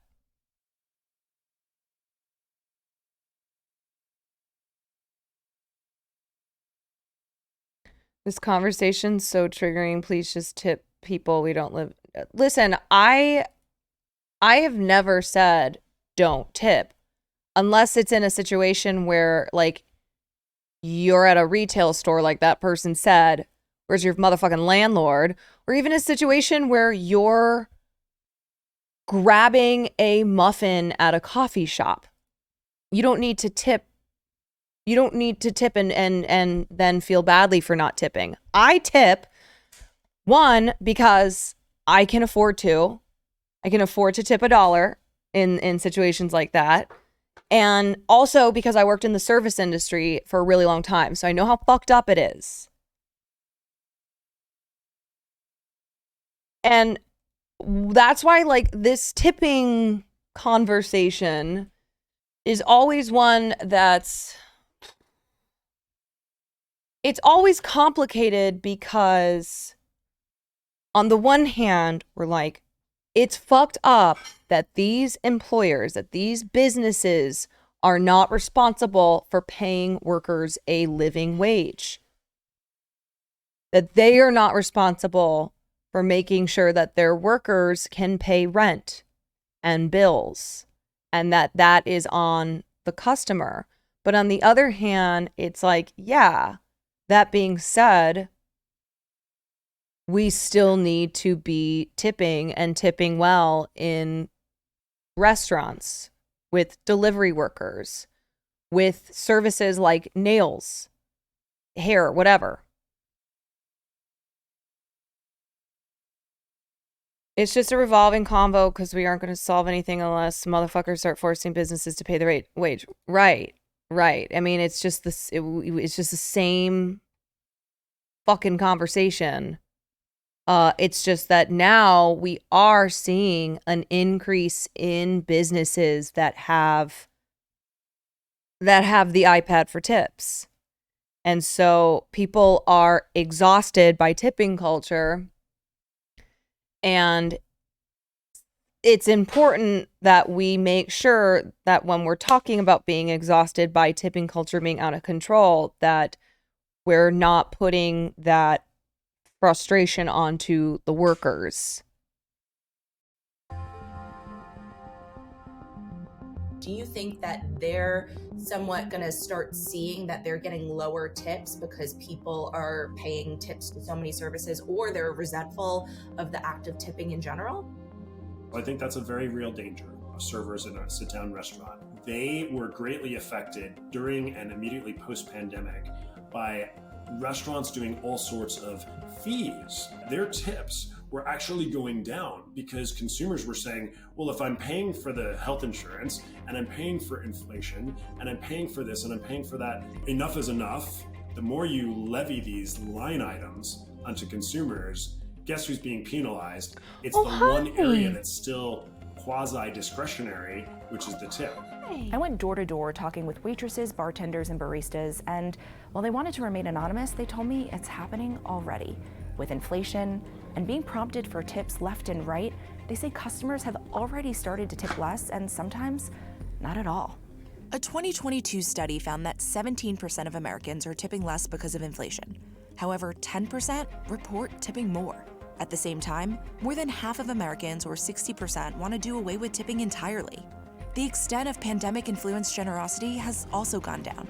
43% of consumers typically tipped servers 20% or more in 2022, compared to 56% of consumers in 2021. Meanwhile, the average tip for full-service restaurants has gone down only slightly during the same time period. According to Toast, 19.6% in the fourth quarter of 2022, compared to 19.8% in 2021. However, according to surveys conducted in those same years, respondents said they're tipping higher percentages, 21.2% and 18.9% respectively. It can genuinely hurt the people who truly rely on gratuities for their livelihood. I firmly believe that the tipping invasion we're experiencing right now, I think it's a net negative for society. And with that tablet at just about every counter, no matter where you go, the question is, where's the tipping point? I'm wondering how long before I'm tipping my doctor after an annual physical. If you want to seem especially generous after an exceptional meal, you might decide to go big and tip 30%. But it's a cycle.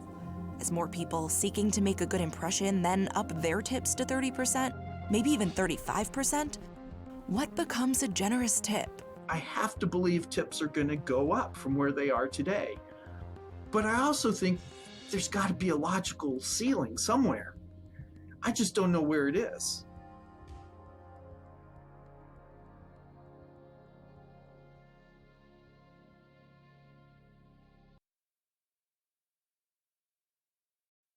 Morning, welcome back. Before I start, let me just say, you look nice today. Your face looks clean, your hair or your bald head looks shiny and smooth. Yeah, 35 is insane.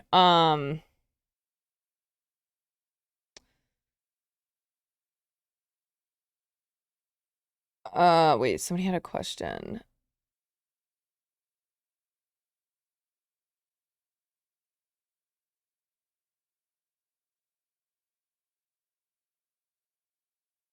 Okay, serious question. Do you have to tip people at a place like Panera where you stand up and wait for the food to be picked up by you and then you take your place's designated area once you are done? Okay, do I think that you have a requirement to tip at a place like Panera, which is self-service, versus a restaurant where they're serving you and then someone is cleaning up your stuff afterwards?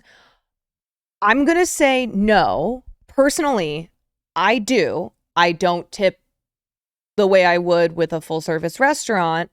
Because one, Panera, they are being paid more per hour than they are at a restaurant where they're not even paying the minimum wage because of tips being a part of the wages. It's not, yes, it's nice if you can do it and afford to, but you should not feel required to. You shouldn't feel bad if you do not. Now, that being said, clean up your shit, right? If it's a place like Panera, if it's a place like Starbucks where it's, you go up to the counter, you order, you get your food, your drink, and then you're responsible for cleaning up afterwards. You are responsible for cleaning it up afterwards, right? They have the stations where you bring up your tray, you throw that shit away.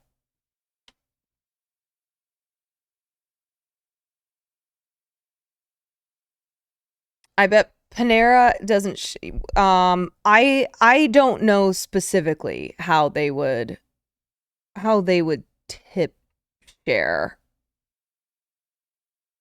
But I can tell you that I guarantee in many of these cases the company is taking a percentage of the tips.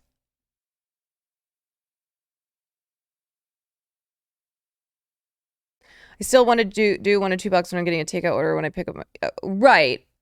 I think that in situations where you're doing takeout, like that you're picking up, if you're at a place that there are, it's not a full service restaurant, I think it's a personal decision to tip. Like, I'm not going to sit here and guilt you if you're not tipping every time you go to Starbucks.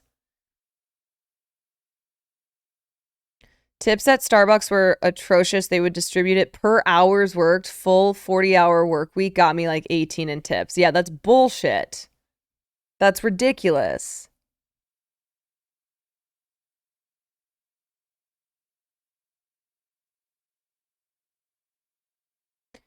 Yeah, man. I really hate the tipping conversation though. Ugh.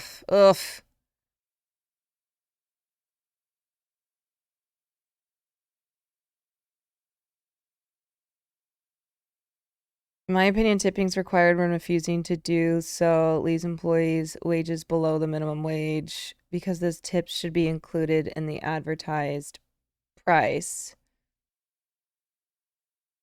Yeah, I mean, what's crazy though is when places raise their prices, but then the workers still have to rely on tips.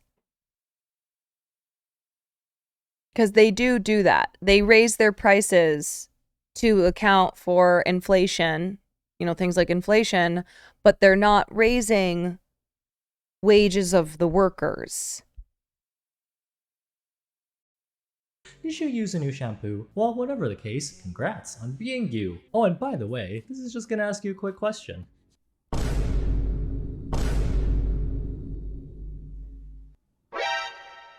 Wait, 0 times 0 is still 0. Well, other than realizing I'm bad at math, have you noticed that tipping culture has turned into a huge point of contention, especially in America? Go to any comment section where the topic is about tipping, and it's a full-on battle royale with I saw that Leslie had posted a TikTok where she was talking about tipping culture being out of control, and I went to go read the comments, and it was a battle royale. The comments were a battle royale. typos. Some blame inflation, some call it tipflation. I call it nobody knows what the heck is going on and we need a rule book so everyone's on the same page. How exactly are we supposed to know anything if there's no manual to learn from? I already checked the library and Amazon. Someone please let me know when you find it. A lot of people are living life on a budget these days. We're all just trying our best to min-max our spendings. I mean, who doesn't want to look good and still be able to afford to buy nice things? As I'm sure you've noticed, Ana Luisa is my go-to for high quality jewelry with often. It pretty much had to save 20 research and a quick scan of what people have to say. Honestly scared me before I make a piece of content. People also forget. Yeah, so it was interesting because when I was in Europe, friends of mine who had never been to Europe were very surprised at the level of service in restaurants, at the quality of service in restaurants. Now, I thought it was perfectly fine. Did they take their sweet time? Yeah, but that's because everybody in Europe takes their sweet time. But friends who were coming from America who had never been to Europe, I could tell that they were flummoxed and sometimes frustrated by how the service was whenever we would go out in Paris. And I explained to them, I'm like, that's because you're used to coming from America where everybody is working for a tip in order to fucking be able to pay their bills. So you are used to this like, oh, the customer is always right, you know, bowing down type culture because they're relying on getting tips from you so that they can pay rent.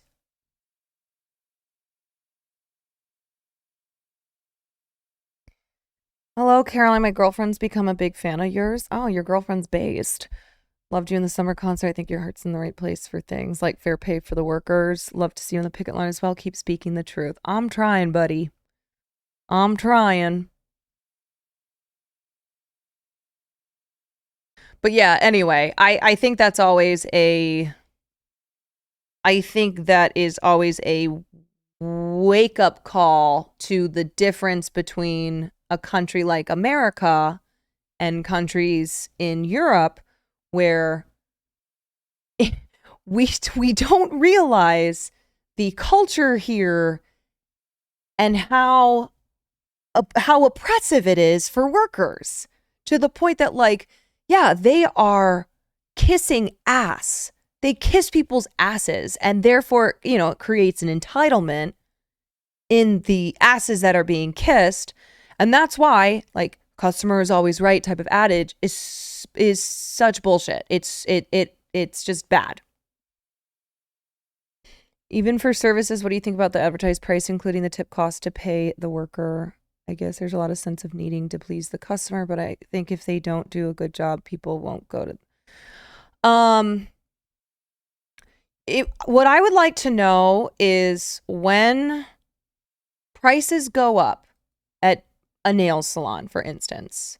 So my nail salon, I would say in the last 2 years, the cost to get my nails done, not adding anything special, just the same shit that I got to get done, has gone up $15 at least. And that's just the case for most nail salons, right?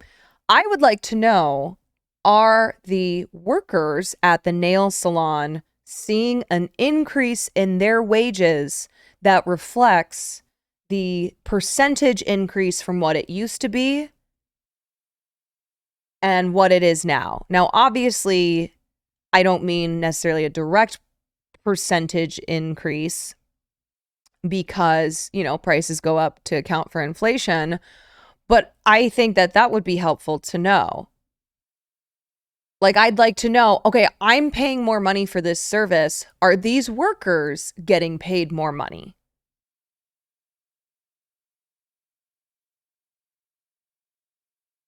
Haircut's the only place I overtip. Some people, yeah, you never want to skimp on hair, okay? You do not want to skimp on tipping your hairstylist. content, I'll do research and a quick scan of what people have to say. Then I'll try. I serve at medieval times. Guess we'll assume I'm paid a livable wage considering how expensive it is, but I get paid $4. Yeah. That's not shocking at all. To formulate my own opinion. There's a lot that I didn't know about tipping culture and where it actually came from. This was too much for me to absorb. I'm even more conflicted and confused than when I first started. Just so you know, this video is going to be a lot of, I see your point, but I also see both sides, and the other side of the coin, and the other side of the coin, and the other side of the coin, and the other side of the coin, and the other side of the coin. Several days later. Oh, and the other side of the coin. Oh, turns out it's actually not a coin with two sides, but one of those freakish looking 120-sided dice. That's the beauty of the internet. There's an endless supply of people you can fight with. But if you are gonna fight each other in the comments, please do it in a nice way, no yelling, and turn off your caps lock. Tipping is defined as a small present of money given directly to someone for performing a service. As with most gifts given to someone, they're not mandatory unless you did something bad, like accidentally hit the neighbor's grandma with your car. J-Rock, thank you for the prime. As a 10% tip to show someone you appreciate the service they just provided you for an hour and a half. Hey Dante, sorry I missed your 8 months. Thank you. Never had to tip decades ago. Oh, what a cute Shiba. Can I pet him? Boy. Oh, thanks. Bye. Well, those tips better be going to that dog's 401k. I guess it's tough, being unemployed, tired, and hungry all the time. From what I've seen on the internet, you'll typically fall into one of two camps or lean towards one side more than the other. These two guys were picking up food and they couldn't agree whether or not you should tip on an order you picked up yourself. So we just picked up Thai food, okay? Now Frankie's mad at me because we picked it up. Dude, you're broke ass. So can't tip you don't people. tip on when you pick up food, you don't tip, okay? Dude, I don't care. I've been going to that restaurant twice a week for the last 10 years and I always tip on I have to say, it was like 80 some bucks. He's like, give $10. I'm not giving $10 No, on. I always what? okay, I'm a little freaked out because the guy with the hood on his head looks exactly like my ex-boyfriend from college. And if I had not heard the name Frankie, I'd be like, is that him? Blind Flapjack, thank you for the prime. Cal Troop, thank you for the prime. Okay, so we did talk about this situation, but let's address it again. I don't like the guy saying you don't tip on takeout.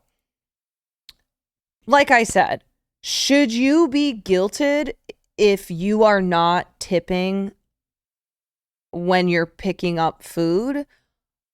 I'm not going to guilt you. I think it's a personal decision, but I also don't think this guy should be like, no, you do not tip on takeout. Like that's a rule.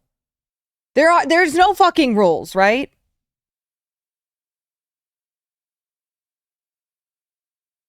I tip on takeout because I tend to go to the same places and I like to go to neighborhood spots. So I have Farley. I go pick up my lunch. Everybody there knows Farley. They know me. They know Will. So I have, you know what I mean? Like, same with what this guy said, where he's like, I love this place. They know me by name. There's a familiarity there. And you need to judge the situation, right? If you ordered right before the restaurant is closing, you should probably tip, because that means that probably delayed them going home because of your order that came in. If you have a massive order, a very complicated order that's going to, that takes them a lot of time to get it together, like packaging everything, I would suggest at least a small tip. Now you're just making up rules. No, when I say there's no rules, I mean there's no like fucking laws. This is my personal opinion. I'm not like, if you don't do this, then you're going to jail. I'm just saying, as somebody who's worked in the service industry, when an order comes in super, super late to close, then that is very inconvenient for the workers. That means that they are having to go home later because they're fulfilling your order. So it's a nice thing. It's a nice thing to say like, hey, thanks for fulfilling my order, even though I know it was really late, by giving a little tip. If you don't tip, are you a piece of shit? I'm not saying that. If you don't tip, are you going to tip jail? No. What did them they a nice do? tip What did they- because Yeah, like many times they already cleaned the kitchen, they etc. know my name. If someone has the decency to remember my name at a restaurant, I always tip. Yeah, okay. So anyway, I won't tip whenever I pick up any food ever. Yeah, Sue because me. you're I'm a yeah. In this day and age, it is common decency to tip someone when they provide you with really good or really great service. The most popular number I've seen is at least 15% is the minimum when you go to eat at a restaurant. But for picking up food yourself, it's a little gray there. Everyone's standards are different. If you have the money to tip, then go wild. It's kind of weird making someone feel bad for not tipping, especially when that thing technically isn't someone servicing you, but someone just doing their job. You could argue, well, they are cooking, packaging your food in a nice container so you can have a meal at home. That's a service. I see your point, but if we're going to start advocating for everyone that works in the service industry to get tipped when the option presents itself, then shouldn't we be tipping literally everyone that provides a service? Going to the dentist and having the hygienist scrape off the plaque on your teeth, isn't that technically a service? I've never actually tried slipping my dentist at 20 before, but I'll try it next time and let you know how it goes. Maybe he'll sneak me a free veneer or two while he's in there. There's also the level of importance for the specific service you're getting. You could say that the surgeon that successfully did your open heart surgery has a more important job than the barista that makes your coffee every day.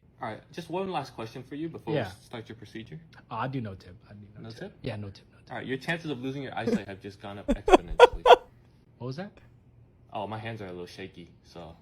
You know, can you put 30%? 30%? Yeah. Oh, I'm not that shaky anymore. That's crazy. If I ever go plastic surgery, I'm definitely tipping my surgeon. I'm paranoid they're gonna live stream my surgery to their audience on TikTok. True story, by the way, which will be another video topic. The thing is, the services that I mentioned do make enough money so they don't have to rely on tips. Whereas restaurants, customer service, and hospitality jobs, those tend to be the most common places where people give gratuity. Nowadays, when you actively decide not to tip when presented with the option at a place where you never had to tip before, the person standing behind the counter will silently judge you, while those blue squares on that dreaded iPad stare directly into your soul. We all know technology is going to take over the human race someday. I think that time's going to come when the self-checkout machines at grocery stores start asking for tips. Just watch.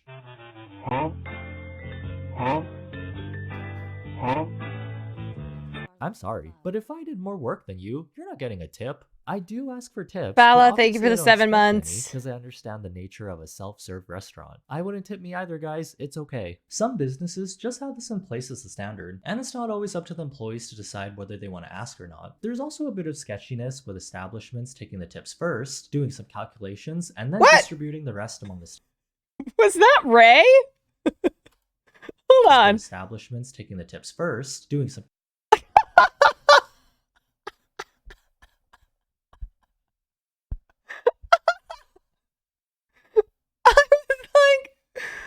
Wait a second. I recognize that face. That's so funny. What is this from? This looks old. This photo looks old. Her hair is much darker. Is this the math confusion meme lady?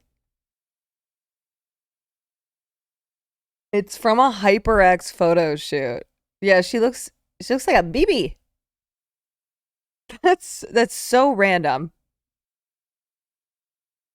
calculations and then distributing the rest among the staff. Do we actually know how much of the tips we gave to the servers that worked for it are actually going to them? You'd think it'd be 100%, but some of these businesses will take the tips and use it to cover employee benefits or other things the business should pay for. A restaurant in BC actually had a fee called employee health benefits baked directly into their customer's bill, which caused a lot of confusion since when was this a thing? Of course we want everyone to have access to healthcare and the fee is only a few dollars, but why is that responsibility placed onto someone that just wanted to eat a burger outside? Sometimes tipping does seem like a way for employers to pay their employees less while getting someone else to pick up the slack, especially with servers that work in the States. Correct me if I'm wrong, but I believe the US is the only country that pays servers $2 to $5 an hour. True. While the customers' tips cover the rest of their wage. Do we know why? 40 in like 43 states, or what was the last video that said that workers are making service workers are not even making minimum wage. Still exists. I know in Canada, you get paid at least a minimum wage plus your tips. It's almost as if these rich businesses are pitting civilians against each other so they don't realize who the real enemy is. But it's not like every local ice cream store is a corrupt business. It's just that so many places have the option to tip now, it's kind of making people very aggressive when they ask for one, where it almost feels like they're guilt tripping you into tipping when you normally wouldn't in the first place. So I go to Ben & Jerry's yesterday and I just wanted a cone. Just wanted a nice, fresh, warm cone.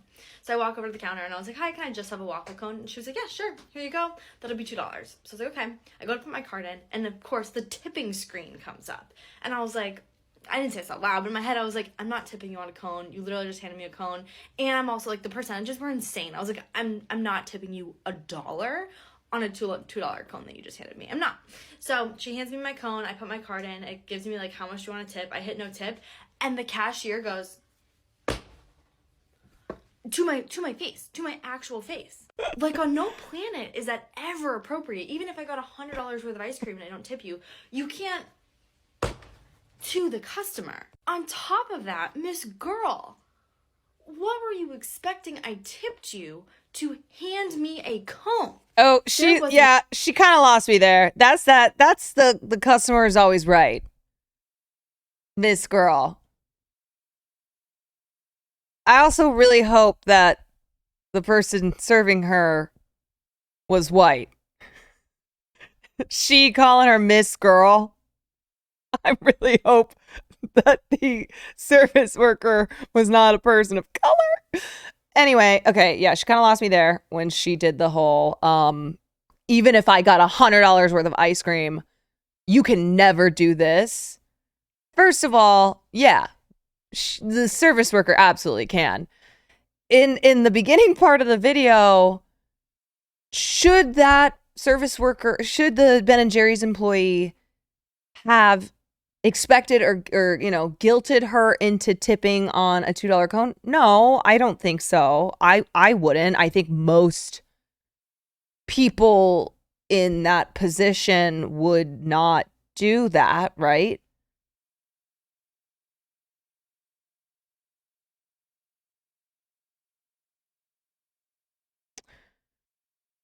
Anyway. I'm going to go out on a limb and say she's exaggerating the reaction. You might be right about that. Has turned into a huge point of contention, especially in America. Go to any comment section where the topic is about tipping, and it's a full-on battle royale with typos. Some blame inflation, some call it tipflation. I call it nobody knows what the heck is going on, and we need a rule book so everyone's on the same page. How are you going to that dog's 401k? In there. There's also the level of importance for the specific service you're getting. You could say that the surgeon that successfully did your open heart surgery has a more important job than the barista that makes your coffee every day. All right, just one last question for you. Wait, sorry, my bad. I was like, I know we were almost done with this. There was an exchange, it was a transaction. It wasn't even an act of service. Yikes. Everyone with social anxiety is just gonna DoorDash ice cream cones to their house from now on. She is right though, not every customer service job is weighted the same. There is a difference between a transactional service. Here, I'll go back. I think we missed. There was an exchange to Miss Girl. What were you expecting I tipped you to hand me a cone? There wasn't even a service being exchanged. There was an exchange, it was a transaction. It wasn't even an act of service. Yikes. Everyone with social anxiety is just gonna DoorDash ice cream cones to their house from now on. She is right though, not every customer service job is weighted the same. There is a difference between a transactional service, where it's just someone doing the job they sign up to do while being paid at least a minimum wage, than say a server in Texas that waited on your table for an hour while being paid $2 an hour. I'm sorry to say this, but tipping culture has gotten out of control. And I just want to preface this by saying that I always tip 20% like standards. I went to this like local like little, it's like a burger and fry place, kind of like the local version of McDonald's. So like chicken tenders and fries, right? I get up to the pay window and she's like, how much do you want to tip? And I'm just like, what? And she's like, yeah, did you want to leave a tip? And she's like pointing to them. And I was like, oh no, not today. And then I just felt really uncomfortable. But like, homegirl, what am I going to tip you for? I'm in the drive-through. Oh my god. At this point, we're not even sure what service actually needs a tip anymore. Things have become so messy. Yeah, and again, the issue there is that fast food workers are not being paid enough money. Right, the issue is the wages. Right. Right. Also, can we please stop calling them homegirl and Miss Girl? Can we stop? Miss Homegirl? Enough. Come on, guys, with the TikToks. Like, just say no, no, sorry, and move on, and it'll be awkward for 2 seconds, and then you don't need to make a TikTok about it. I don't know. Anyway. Terrorizing the general public. The shame we feel when we decide not to tip is causing a lot of tip fatigue. Everyone's tipping less and aren't wanting to go out to spend their money because there's always a chance of an awkward stare down at the register. What are your thoughts on tipping culture in Canada? Tipping culture in Canada? Yeah. If you can't afford to tip, don't go out. You know what? That's a really good way to look at it. And you ask, I mean, I'm a Guy, if you can't afford to tip, don't go out. Anyway, I'm single, ladies, 6 feet, got a good job. You know when he said that, he was like,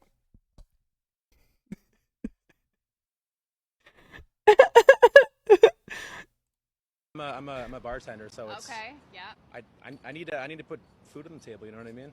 But if no one goes out, how's the bar gonna pay you for working? Is your same thought when it comes to tipping at fast food restaurants, at a coffee shop? You know what? I still, just because I don't want to be a hypocrite, I'm still gonna tip, not generously, but I'm still gonna tip 10-15%.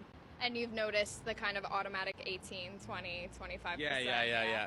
I think it's gonna be like 50% pretty soon. Then everybody will be broke.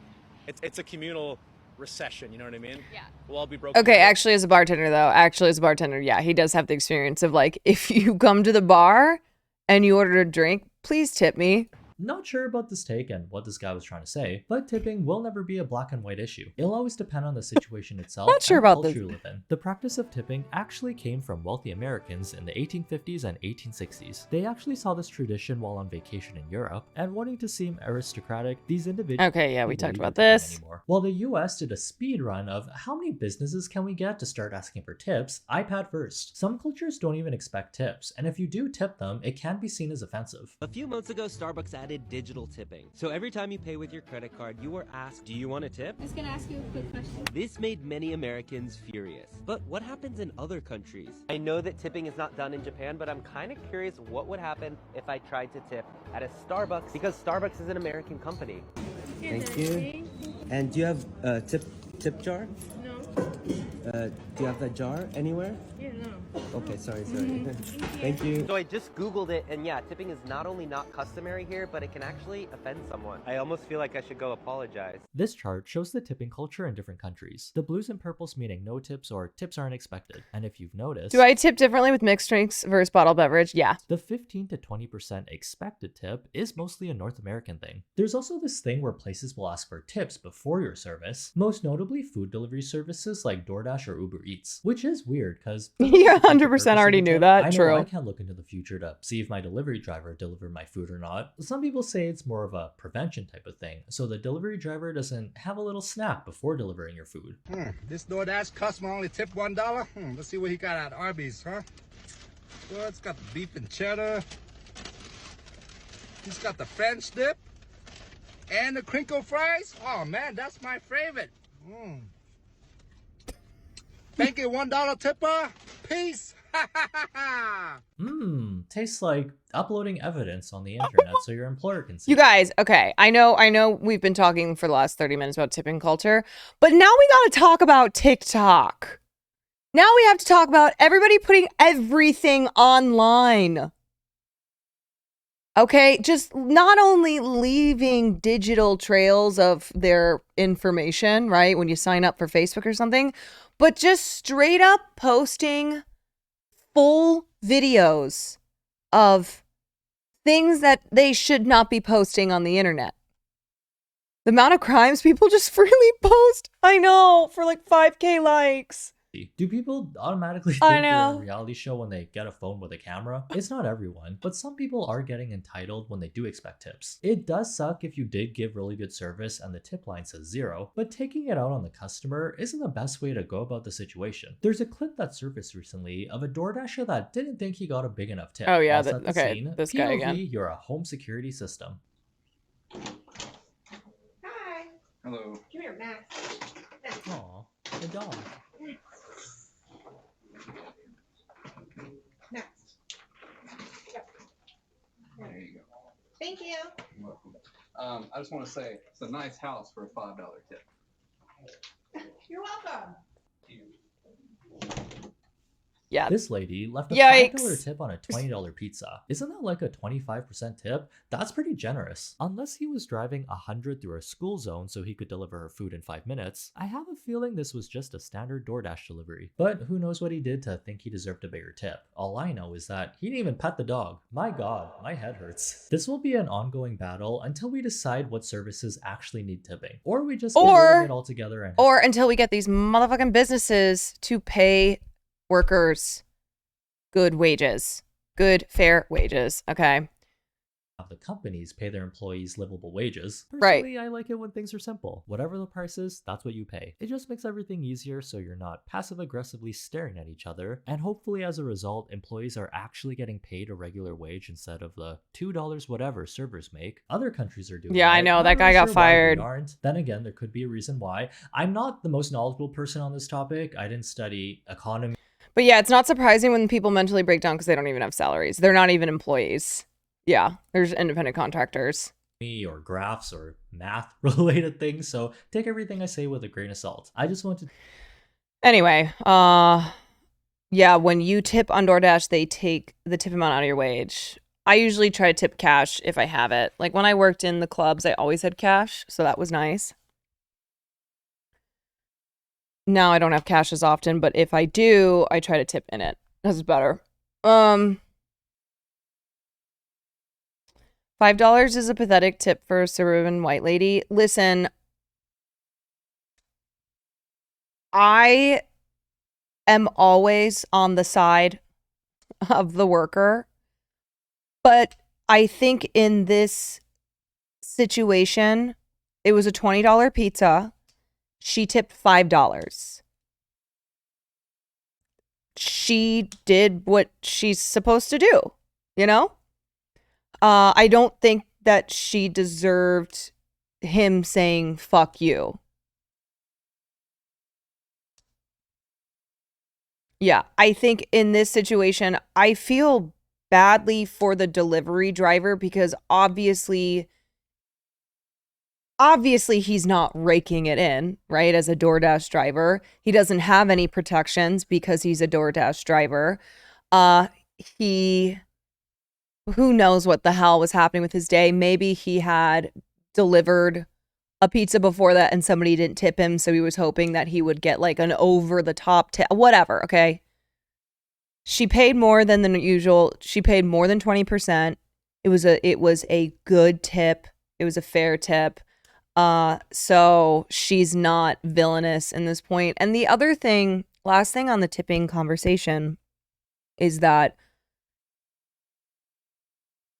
it sucks that everyday people are being put in this position because they are also exploited workers, right? So it's exploited workers having to deal with the issue, with the tipping issue with other exploited workers.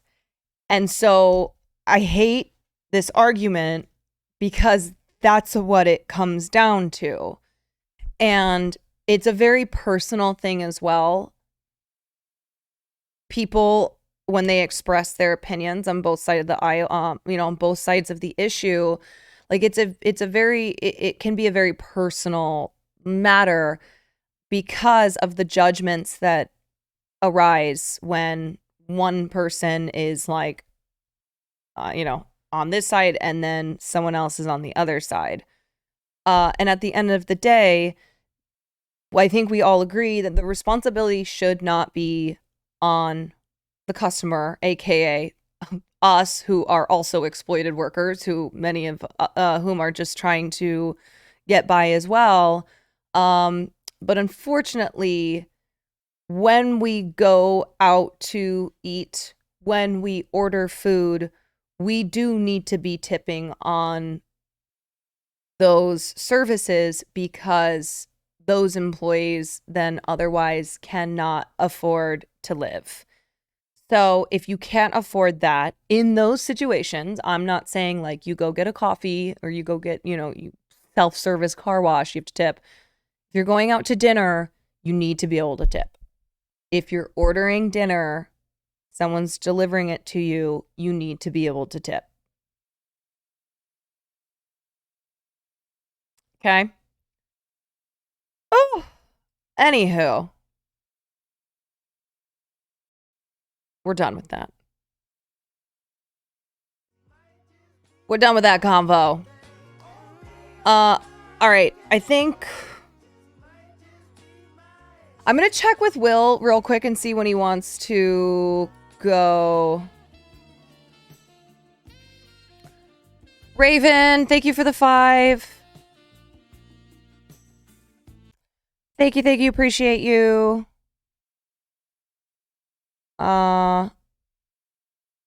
Tipping means you're okay, doing okay enough to not stress more. Yeah.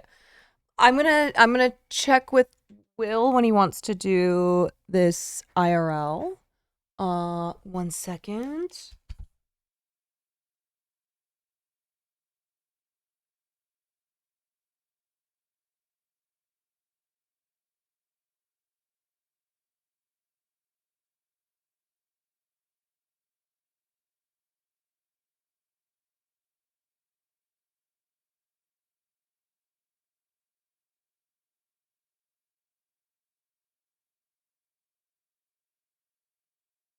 Where the heck is he?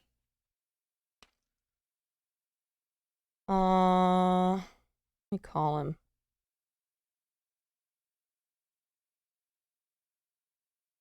I told him I would go do a food IRL with him.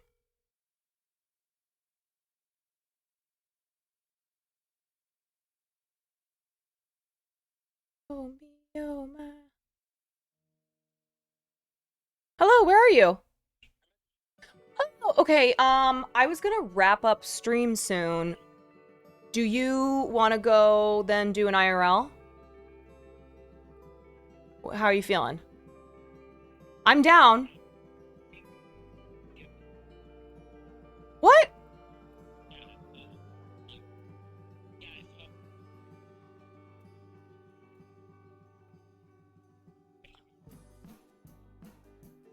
Why? Oh, I thought you were... Oh, I thought you weren't playing till later. Oh, I didn't know that you said noon. Well, I'm still down. If you can push that, and we can do like a 2-hour... Okay. No worries. All right, bye. Oh, shit. Fuck. I just called someone else who I do not want them to call me back. Okay, never mind. There's no food IRL. I am gonna wrap up soon though, because I am late tired, but let's watch. Let's see.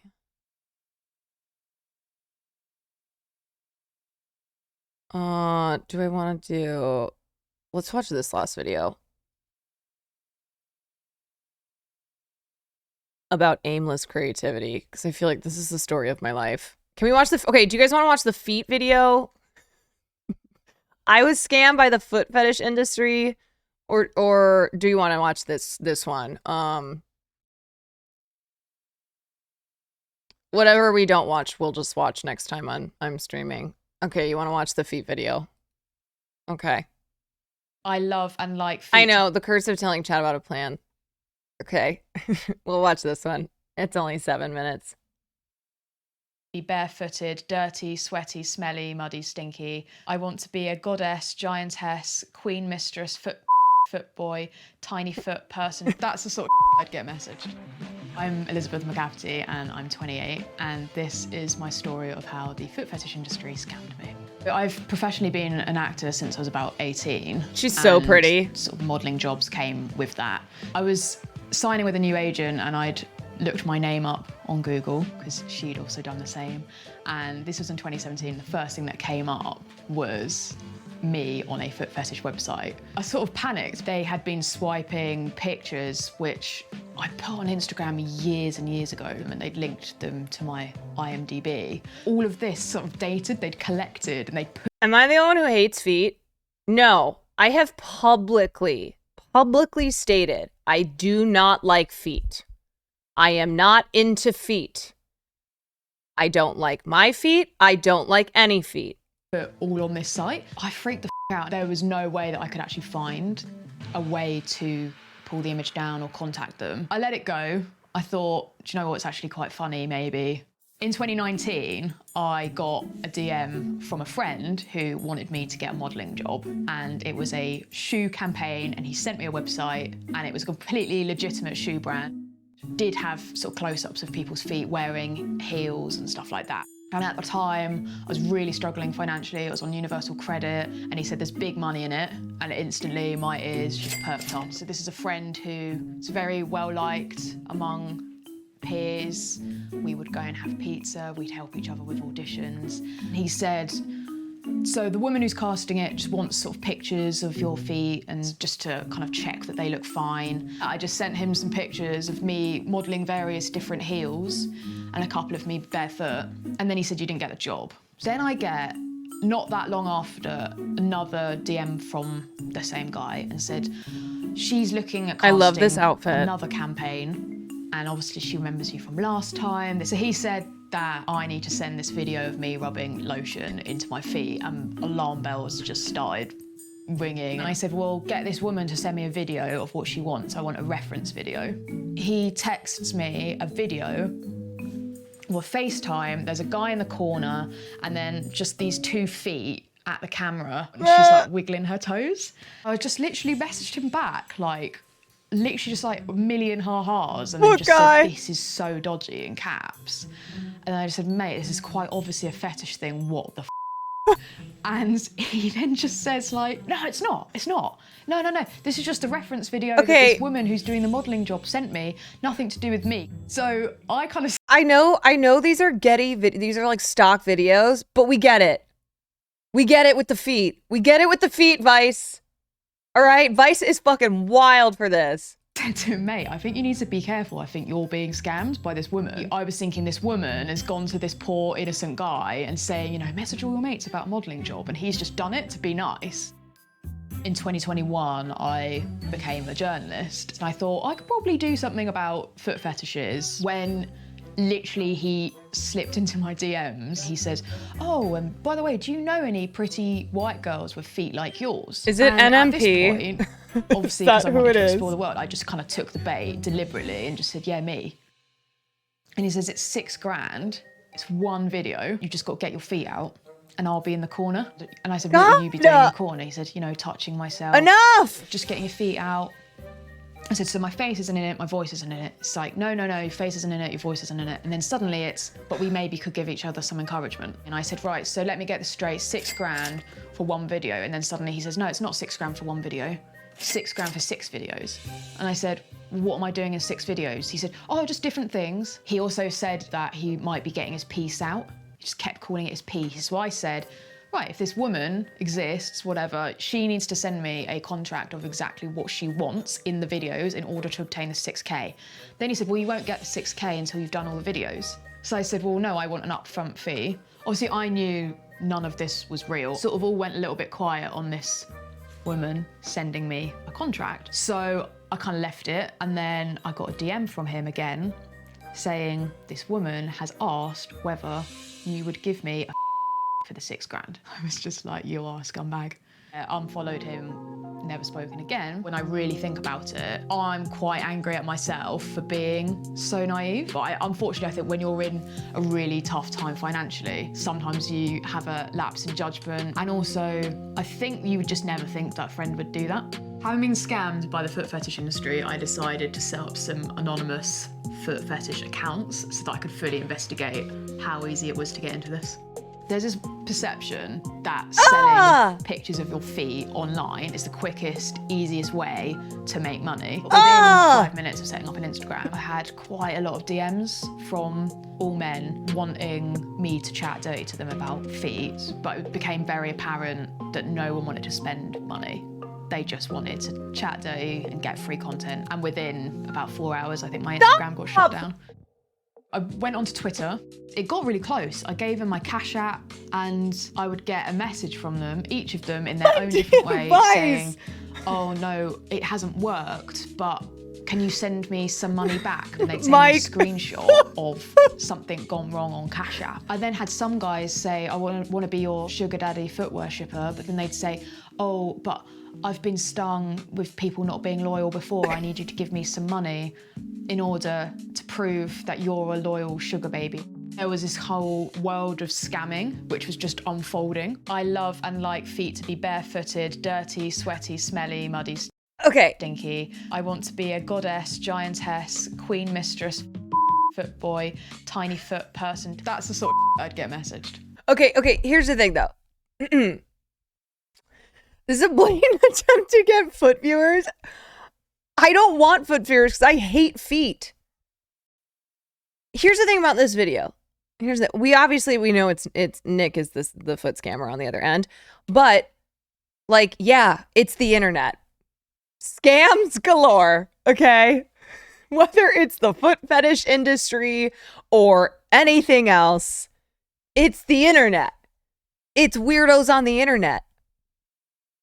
Of course they're gonna try to scam you any way possible.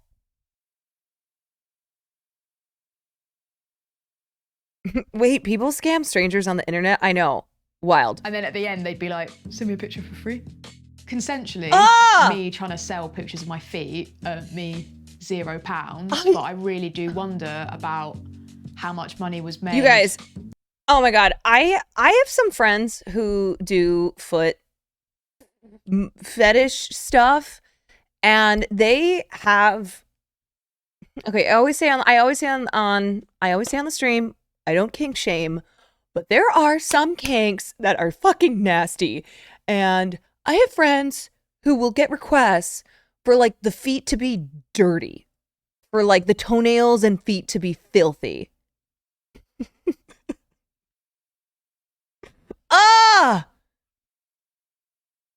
And I think we should kink shame for that.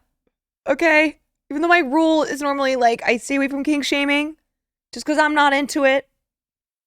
Doesn't mean it's bad, but that's nasty. That's disgusting. Non-consensually from all the pictures I originally sent to someone is so intrusive, knowing that someone is making money out of something that you haven't wanted them to make money out of. It's really opened my eyes to how much exploitation sex workers get. I don't think you can police your... Oh, no. When I say it's nasty, I'm not saying people who's are making the bag on having dirty toenails and feet. I'm saying the person paying for that because they get off to dirty toenails and dirty feet. That's nasty. Feet. I think just be smart about the red flags if someone messages you. Would I put a picture of my feet on Instagram if I'm in the bath with a new Lush bath bomb? No, probably wouldn't do that. This is in no way to shame people who actually do have a foot fetish, but if you want content of feet, just pay for them, don't scam someone.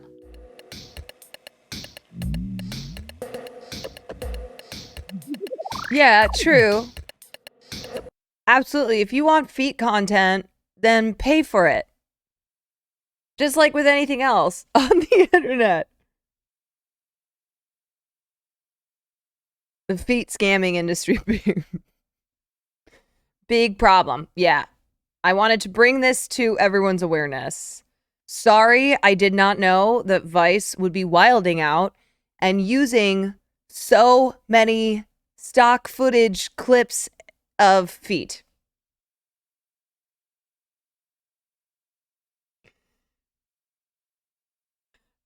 It's a lot of work to get feet pics. Sounds like feet pics would be easy to get online. Yeah. Right? I feel like you could just Google feet and get some feet pics.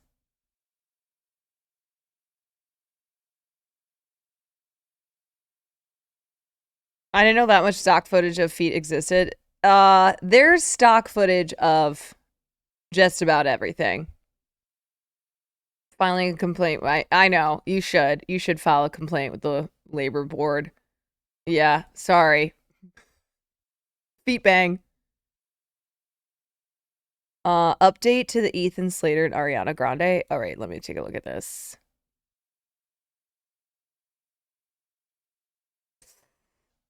Oh, yeah. Ethan Slater informed wife Lily J about Ariana Grande romance days before the news broke. Yikes. So we talked about this yesterday. Ariana Grande, who has a history of taking men who are not available. Her recent conquest is Ethan Slater, who played SpongeBob SquarePants in SpongeBob the Musical on Broadway. Ethan Slater has been with his wife for 10 plus years, and they have a cute little baby together. Actually, I haven't seen the baby. I don't know if it's cute. So he informed his wife, there's an update that he was done with their marriage shortly before his romance with Ariana Grande went public, according to a source. Another source close to Grande denies it, but the insider exclusively tells Us Weekly. Ethan sat Lily down a few days before the news broke about him and Ariana and said that he wanted a divorce. Lily never saw it coming.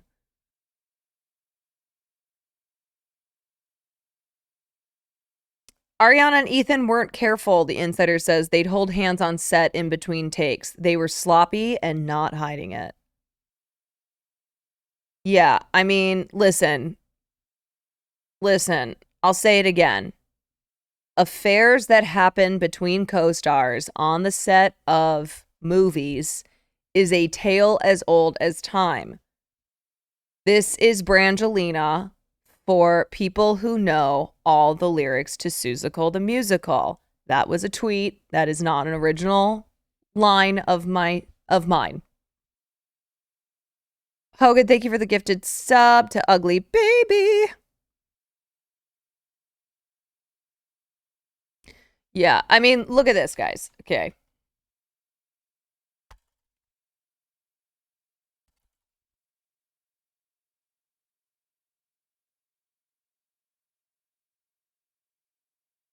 Like, there's a million BuzzFeed articles. The tale of the workplace romance is as old as time itself. All this to say is I am not surprised that the romance between SpongeBob and Ponytail started up when they started filming Wicked together. If I made an affairs tier list, would you do it? Possibly. I'll think about it. I would have to think about how I'd like rank them. But yeah, obviously like the Elizabeth Burton or Taylor, Richard Burton, Eddie Fisher triangle. This is, you know, a legendary affair between Richard Burton and Elizabeth Taylor. Got Humphrey Bogart, Lauren Bacall, Mayo Methot, Ted Danson, Whoopi Goldberg, and Cassandra Coates. Believe it or not, Whoopi Goldberg had an affair with Ted Danson. Harrison Ford, Carrie Fisher, Mary Marquardt. Harrison Ford and Carrie Fisher, famously, of course, on the set of Star Wars, had an affair. John Malkovich, Michelle Pfeiffer, Glenn Headley, Kenneth Branagh. This one was sad. Kenneth Branagh, Helena Bonham Carter, and Emma Thompson. So Kenneth and Emma were married. And then he had an affair. Austin Show, Will Neff, and me. Yes. Tom Cruise, Nicole Kidman, and Mimi Rogers. Yes. Tom and Nicole had an affair because he was married. Antonio Banderas, Melanie Griffith, Annalisa, and Don Johnson. So Melanie was married to Don. Antonio was married to Anna. And then Antonio and Melanie had an affair. This one's pretty famous. Meg Ryan, Russell Crowe, and Dennis Quaid. Meg was married to Dennis and had an affair with Russell Crowe.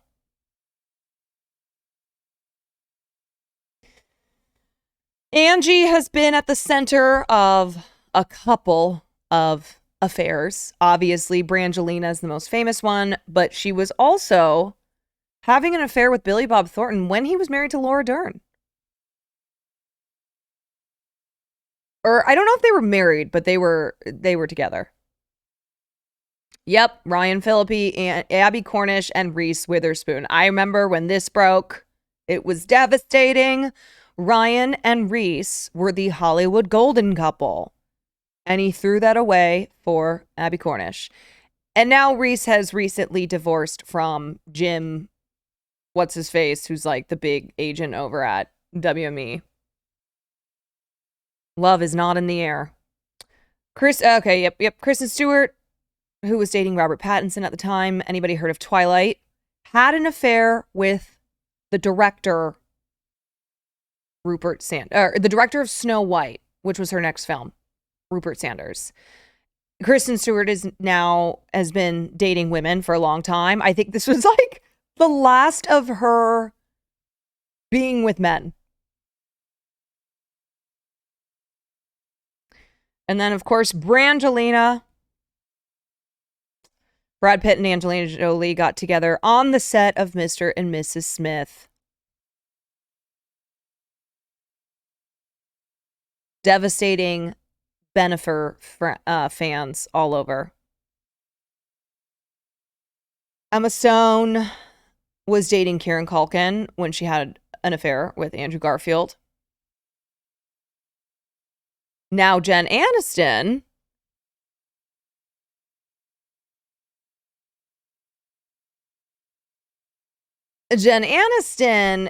came in and got together with Justin Theroux, even though he had been in a relationship with Heidi Bivens.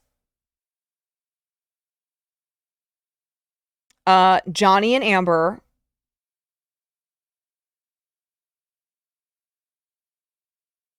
Oh, yeah, I remember this one. Okay, this one was really bad. LeAnn Rimes, the affair between LeAnn Rimes and Eddie Cibrian. Eddie was 8 years into his marriage with singer Brandi Glanville. He was cast in the film Northern Lights opposite of LeAnn Rimes. They started a torrid affair, a very dramatic aftermath. But Eddie and LeAnn are still married, I believe. 10 plus years later. You know who better be on this list is Tom Brady, Gisele Bündchen, and Bridget Moynihan.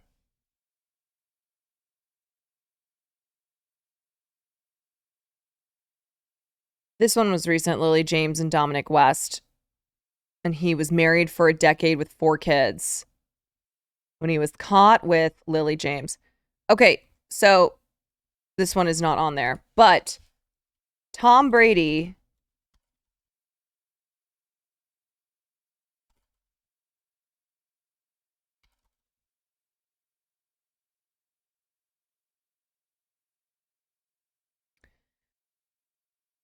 So Tom Brady and Bridget Moynihan were together for a few years, and she was 8 months pregnant when he hooked up with Gisele.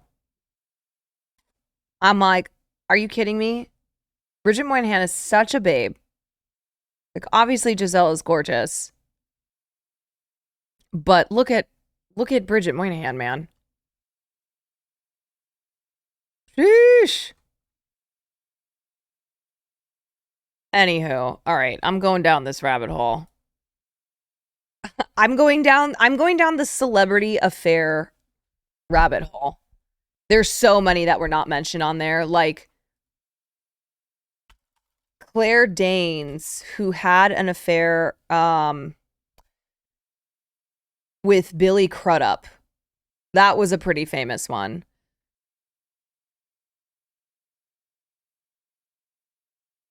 Because he was dating Mary Louise Parker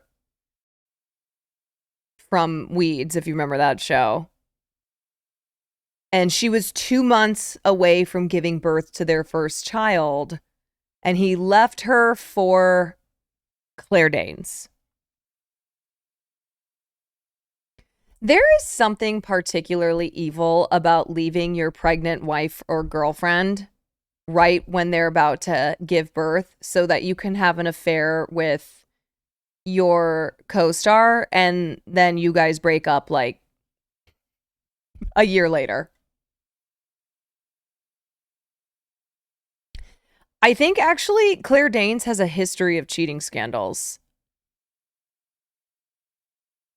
Because she cheated with Billy Crudup. Okay, if you don't know who either of them are, here, this might ring a bell. And then the rumor is that she left Billy for Hugh Dancy, who is her current husband. So Claire Danes got a little bit of that Ariana Grande.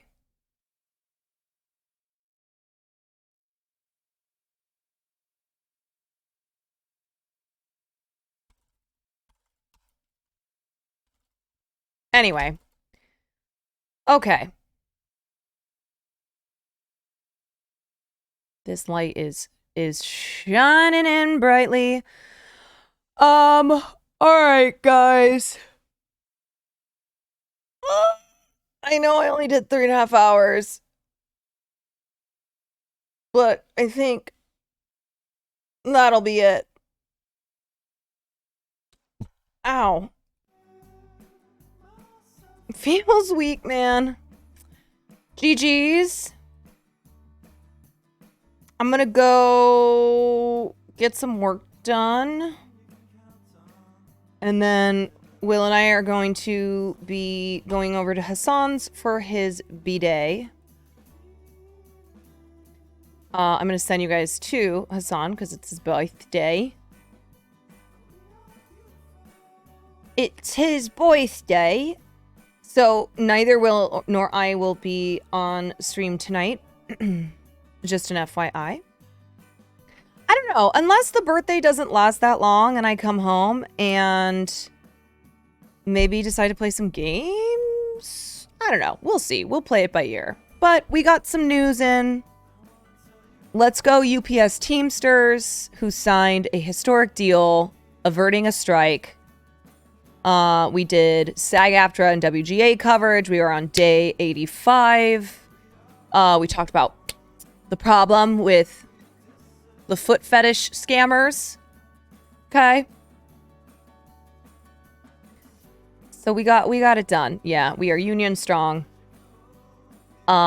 Anyway, today is Tuesday. Tomorrow is Wednesday. I will be back tomorrow around 5:30 for a regular stream, and we'll get her done.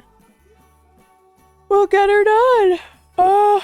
Will even chimed in with the comment of the day. That's right. Will woke up just to be able to say Sydney Sweeney has great boobs, and then he went back to sleep. And we discussed tipping culture. That's right. How could I forget? We had like an hour-long conversation. Okay, I'm sending you to Hassan. Goodbye. I'll see you tomorrow.